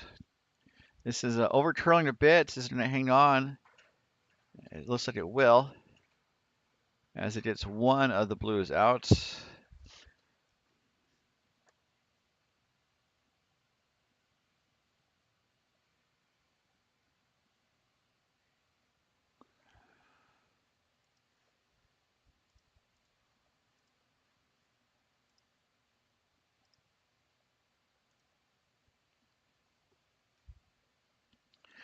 Net stone coming from Connor, looking to pop out that stone that Stephanie just put up. Looks pretty good. Avoids the jam in the back. Well done from Connor Robertson. While this net shot is underway, let's do a quick update of the scores. As Stephanie's going to try to take out the Blues from this other turn. 4 games on the sheet this game. You're watching sheet A. Sheet A is dart. Sheet B is our first game this draw, as it looks like Stephanie's going to get one of the stones. He's going to get 2, and no. But the shooter will roll into the rings on the left wing. So you're watching this game. Barajas of San Francisco is up 7-3 over Team Spangler of one country.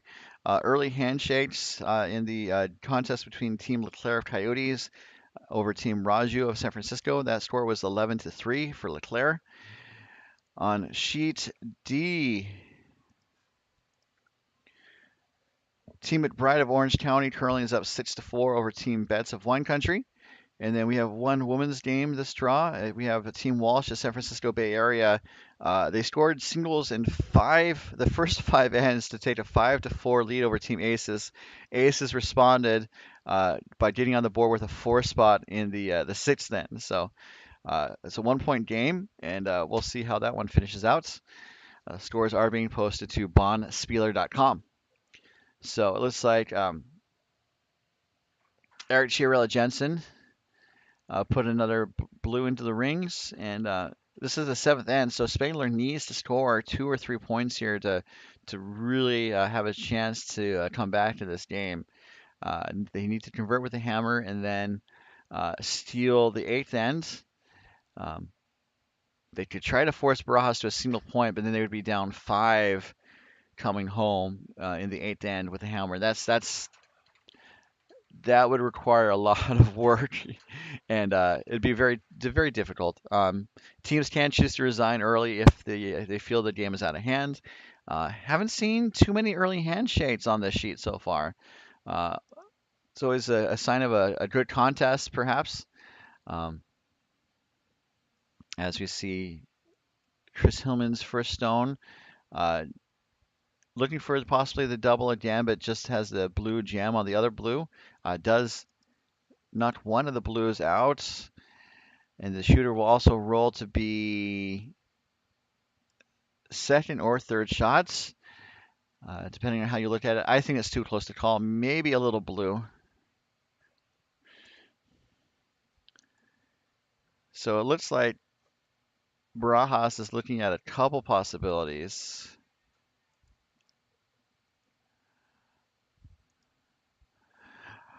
I think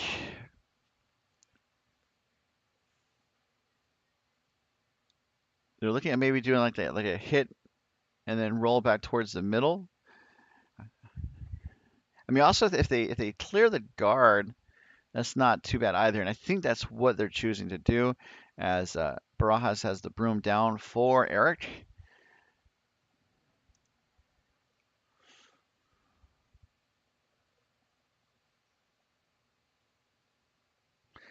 This is Eric's last here in the 7th end.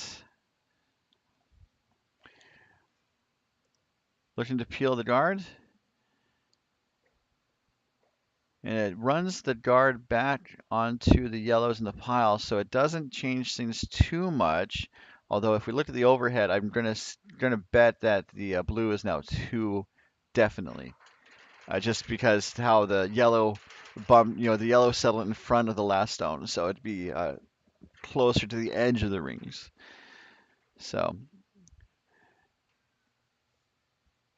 Spangler, I think, is in not a bad position right now. If they try to, I would think to maybe try to double the blues out, but looks like they're going to try to take out 1 for now, as Hillman gets set.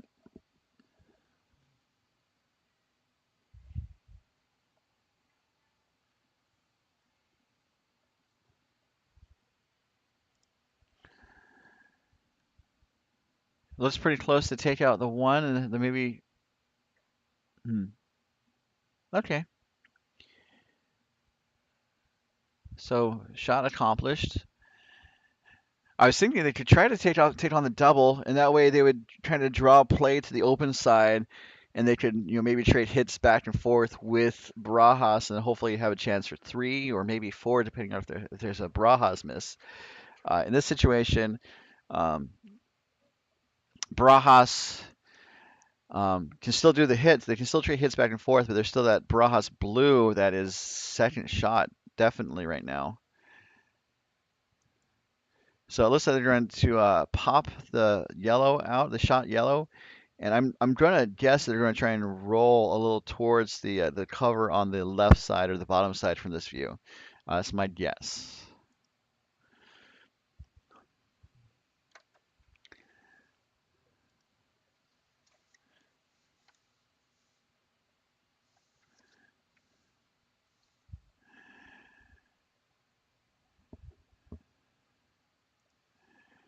Sweeping to coax it over.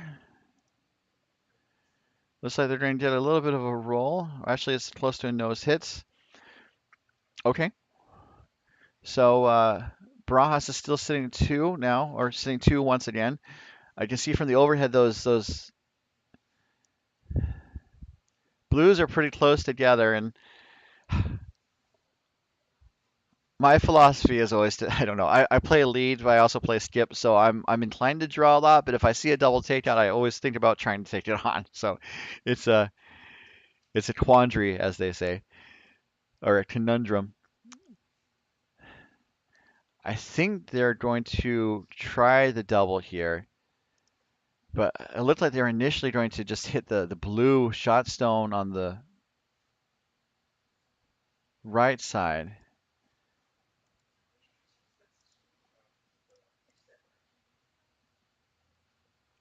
Although the blue down the middle is shot, it appears. So it looks like they are going to try the double. Sweeping to hold the line. I think they might get one, or they're going to get two. They get one, and then the shooter rolls just to be close to the other blue. So it was a little tight. If they were out maybe just like another 2 inches, they may have gotten that shot. So Barajas is sitting one right now, but it's a lonely Barajas blue as the team comes down the ice to talk about their options. My thinking is that they just draw down. You can see where he's kind of tapping his broom on the left side. Um, so they're definitely looking at drawing this time. Um, you can see the clock is still running. Both teams have a 90-second timeout, but they have not opted to use the timeout on either team, which is totally fine. They have plenty of time to play. I say plenty of time. Uh, they have a decent amount of time to play one shot and then the eighth end, especially counting the timeout. So looking to draw on the toward the right side, I think that makes sense because if it's a little short, it can be kind of a blocker.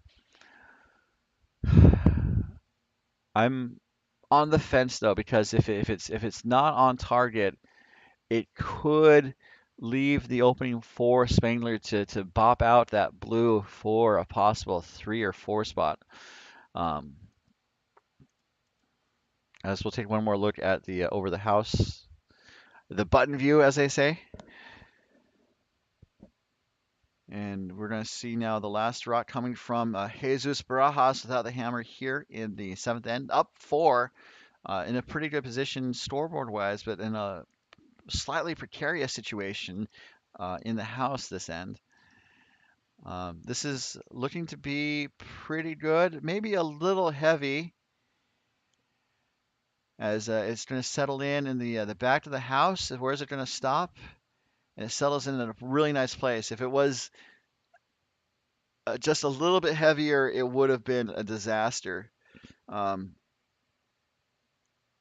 as it is, it's going to kind of force Spangler to try a circus shot because they're down. They're playing the scoreboard now. They need to make this shot. They need to make multiple points, or it's uh it's going to be game over. Um, so I think they're looking at maybe running the blue back onto the other blue to double them out and score three, which would get them back in this game. They can't draw for a single point at this point. I mean, they could, but it doesn't get them that much because they'd be down. They'd be down three coming home without the hammer, and that's not a recipe for success. So it looks like they're lining up a possible Barajas double, or to get the two blues out, and that does seem to be the only realistic shot. Um, Thought about looking at maybe the yellows somehow, but there's no way to really get the other yellows in the house into play for getting those two blues out of the way. So the level of difficulty is going to be high, but Spangler's made these shots before, and he needs to make this shot here to have a chance to stay alive. He knows this is the game right here. That's not the other way to put it, but even though the game is on the line, just to focus on, making his shots and then, hopefully executing well to have the outcome that you want. And this is his last shots to stay alive, facing two.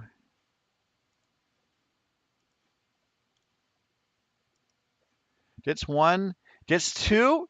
It's going to sweep the blue to the back 12, and that shot was made. My goodness, is it good for four? They're taking a look at it, and that is a shot of the game right there.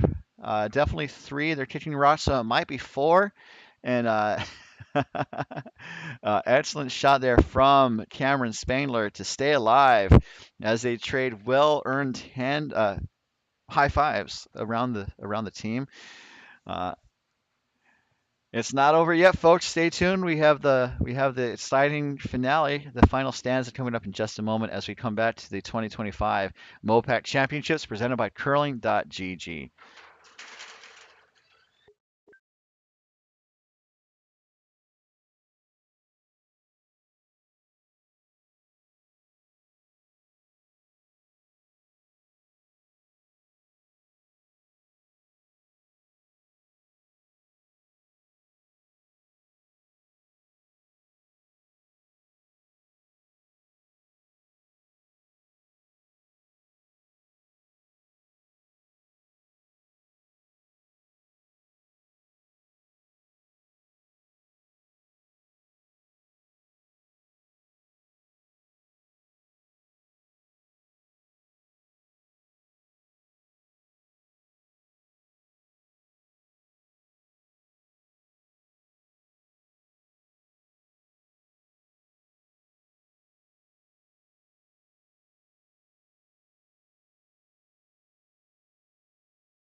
Welcome back to the 2025 doubletakeout.com MoPac Championships, coming to you live from the San Francisco Bay Area Curling Club in Oakland, California. Seeing opening rock from Bob Seyfried. And that was a great shot there from Spangler. As I've said, he's made those types of shots before, and he needed to that time to stay alive. Um, Looks like a score of three, definitely three, maybe four. Waiting for them to post the score to know for sure. As we see the Vice for Hillman go over, and it was a four spot. Wow, we are tied coming home. You can't ask for anything better, guys and ladies.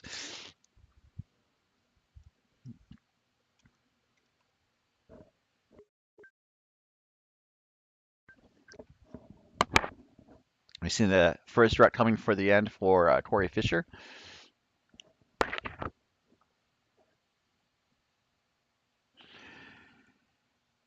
And while that rock is in play, I just want to let you know that this end is being brought to you by doubletakeout.com. And we're going to keep our cameras on this for a minute. My office needs a little work to do, so I'll be back in just a moment. But please definitely enjoy how this end unfolds.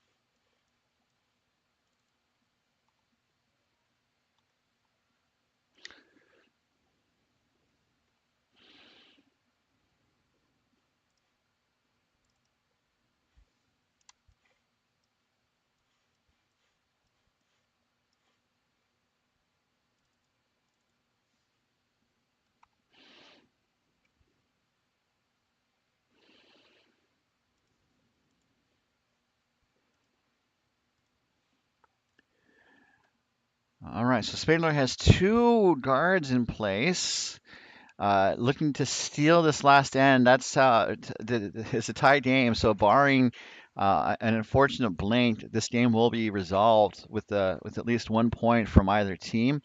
Barajas has drawn in twice, and Spangler's put up two guards, and so um, now we're going to see Dan Stephanie try to draw around those guards.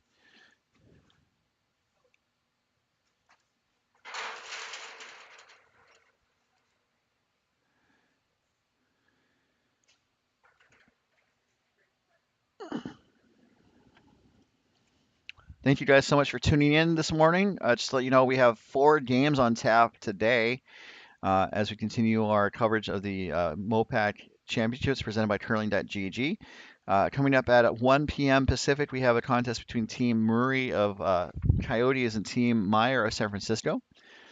And then our evening game, or early evening game, is at 5, featuring Team Muirs of OC Curling facing Team Camarena of San Francisco. And then our nightcap at about 8:30 is going to be a contest between Team Aubrey of Coyotes taking on Team Walsh of San Francisco, I believe. So it looks like Barajas is looking to clear these guards to reduce some cover for Spangler to try to hide a rock to steal the win. So just to recap, our upcoming times are 1 p.m., 5 p.m., and 8:30 p.m., all times specific, in all games on the MoPac YouTube channel. So they do get both of those guards. Both yellows go out of play. So that is a double takeout brought to you by doubletakeout.com. So it's an open house. Looks like Spangler is going to try to put up another guard. Moving fairly quickly, they have just under 2.5 minutes of time remaining, which is still plenty, especially since they have not used their timeout yet. Have not.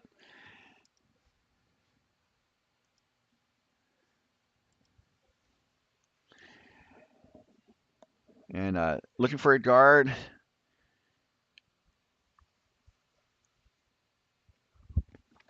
Not looking for a fox, looking for a guard. That's my song reference of this draw. So the guard's put up, and looks like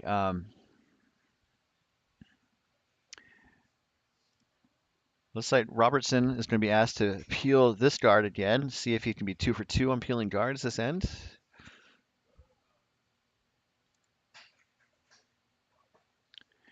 And it looks pretty good. So again, Spangler is going to maybe try to put up another guard. We were talking last night. The question is like, how long do you keep this guard game up before you come into the house? And I think as long as Spangler is shot, and it looks pretty close, but it looks like Spangler is shot. As long as you're shot, I think you just want to keep trying to cover as best you can.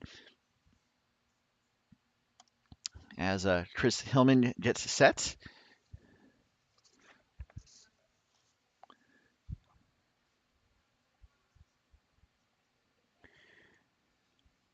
So looking for some cover in front of the shot stone, and also the draw to the button. That's the other thing to look for.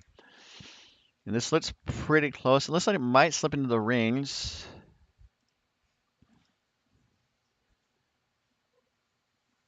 And actually, it's going to be a pretty solid guard. As you can see from this overhead view, it's starting to block or starting to cover the path towards the button. So it looks like Barajas is going to clear this again. Moving very quickly as Eric Chiarella Jensen delivers. He's got the weight.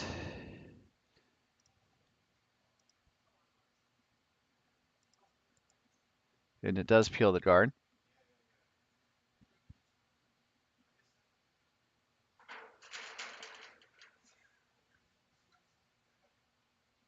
So it looks like Spangler's going to try to put up the guard again. So just a reminder that this broadcast is presented by authority of the Mountain Pacific Curling Association and may not be reproduced or retransmitted in any form without the express written consent of the Mountain Pacific Curling Association. Although we are more likely to grant permission if you use finger traps to reenact the contest.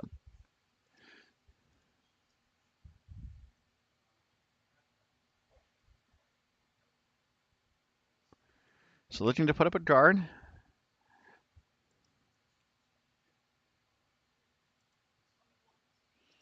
And that looks pretty good.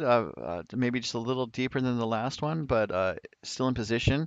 So now Barajas is going to go after the shot stone, maybe looking for like a hit and a slight roll. That's kind of what he's indicating for Eric's last shot here in this tied eighth end. However, uh, teams are taking their time out on the ice, so we will see them make their way down the ice to see what they might be considering.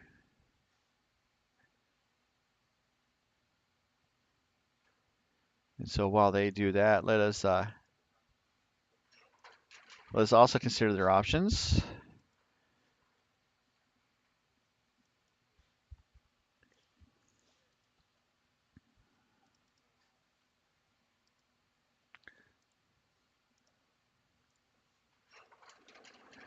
So it appears that they have either a choice of to hit and roll. They could try to peel the guard again, which they didn't seem to be considering. But let's see what they do here. Um,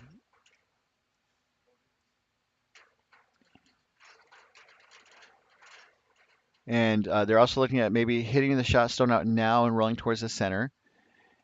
And then the other option is to, I think, draw down now.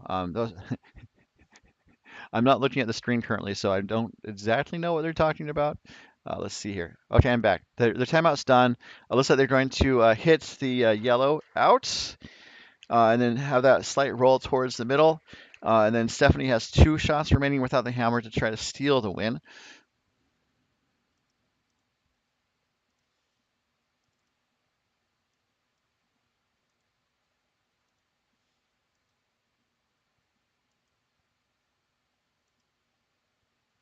So the broom's down for Eric Chiarella Jensen's last shot of the game. Looking to hit the yellow out.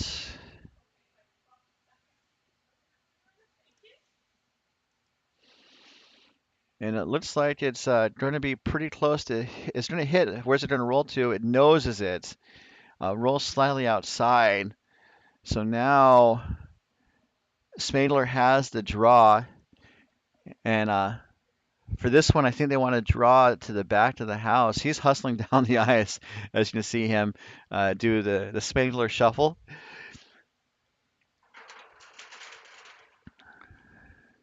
Looking to draw around that center guard. And maybe be like back 4 foot buried would be the ideal placement for this stone.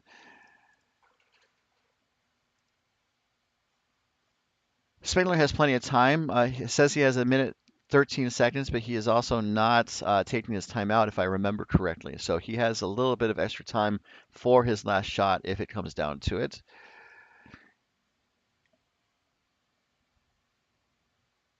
And his shot is away. Looking for a draw. Needs to make sure it gets around the guard. That's the first key issue, and it looks like it will make it around the guard. Then the second, oh, it crashes on the guard. My goodness. So all is not lost for Spangler, but the advantage does seem to favor Barajas. Now they're sitting 3, and if they block the draw path to the button, it's going to be very difficult for Spangler to find a hiding place to steal the win.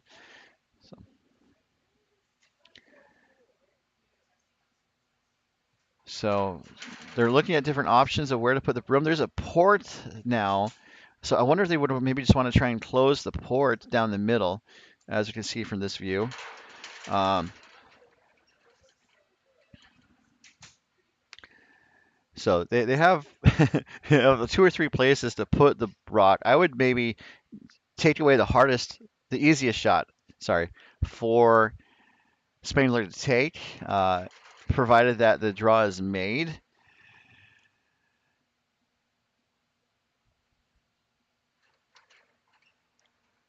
And Barajas has a minute to make his last shot. Looking for a draw. I think even top of the house is not too bad. The line is the most important part as the sweepers dig in. Want to make sure they blocked right down the middle of this path here, and it looks really good. It does crash slightly, and so now there is a slight door for Spangler to take here, as Spangler is now taking his timeout.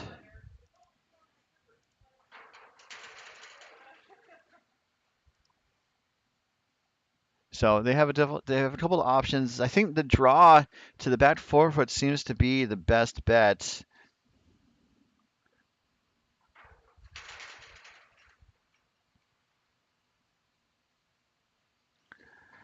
And as the rest of the team makes their way down the ice to offer their insight, teams have 90 seconds to talk it out before the clock resumes. And they're looking at maybe drawing the other turn, but that's also tricky. It's a fascinating situation. My thought is to try that draw to the back forefoot, especially since Spangler just tried that. So if he does just a little bit more ice, a little bit more weight, I guess maybe the downside is that it's such maybe a straightforward shot that a Barajas can just follow him down and either out count Spangler or tap Spangler out for the win. So it looks like they're going to go way to the edge of the sheet. Uh, they were maybe looking to draw down the middle to go towards from this view, go down the middle to the left. But now they're opting to go way to the left and draw around and basically bite the edge of the forefoot around their own stone, which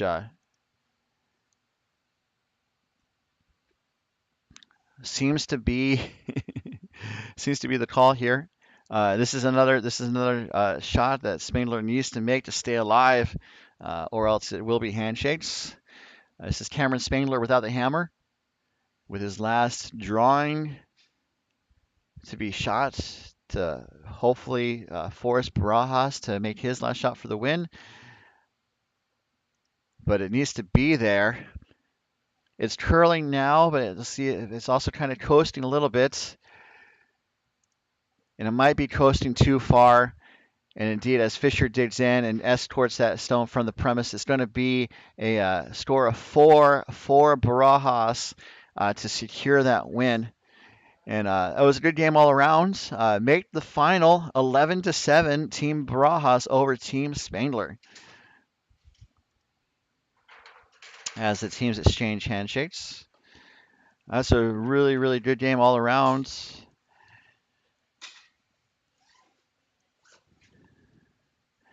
And just a little bit of that magic ran out for Team Spangler and Cameron. So we're going to see these teams. Well, the teams are still going to be on the ice. I don't know if we're going to see these teams again on our feature sheets, but Barajas is playing again at 5 o'clock as well as Spangler. Barajas will be taking on Team McBride of OC Curling, and Spangler will face Raju of San Francisco. For us, our next games are going to be at 1 p.m., where Team Murray of Coyotes will take on Team Meyer of SF Curling. Our 5 o'clock game will be Team Ewers of OC Curling facing Team Camarena of San Francisco. And then our nightcap at 8:30 will be Team Aubrey of Coyotes taking on Team Walsh of San Francisco. So, a good game all around. And as we wrap up our coverage of this game, a reminder that the 2025 DoubleTakeout.com MoPac Championships is presented by DoubleTakeout.com and by Curling.gg and by Endgame Curling. So thank you so much for tuning in, folks. We're going to be back, as I said, at about 1 o'clock Pacific time. So until then, for all of us here at MoPac, San Francisco Bay Area Curling, on behalf of our sponsors, this is your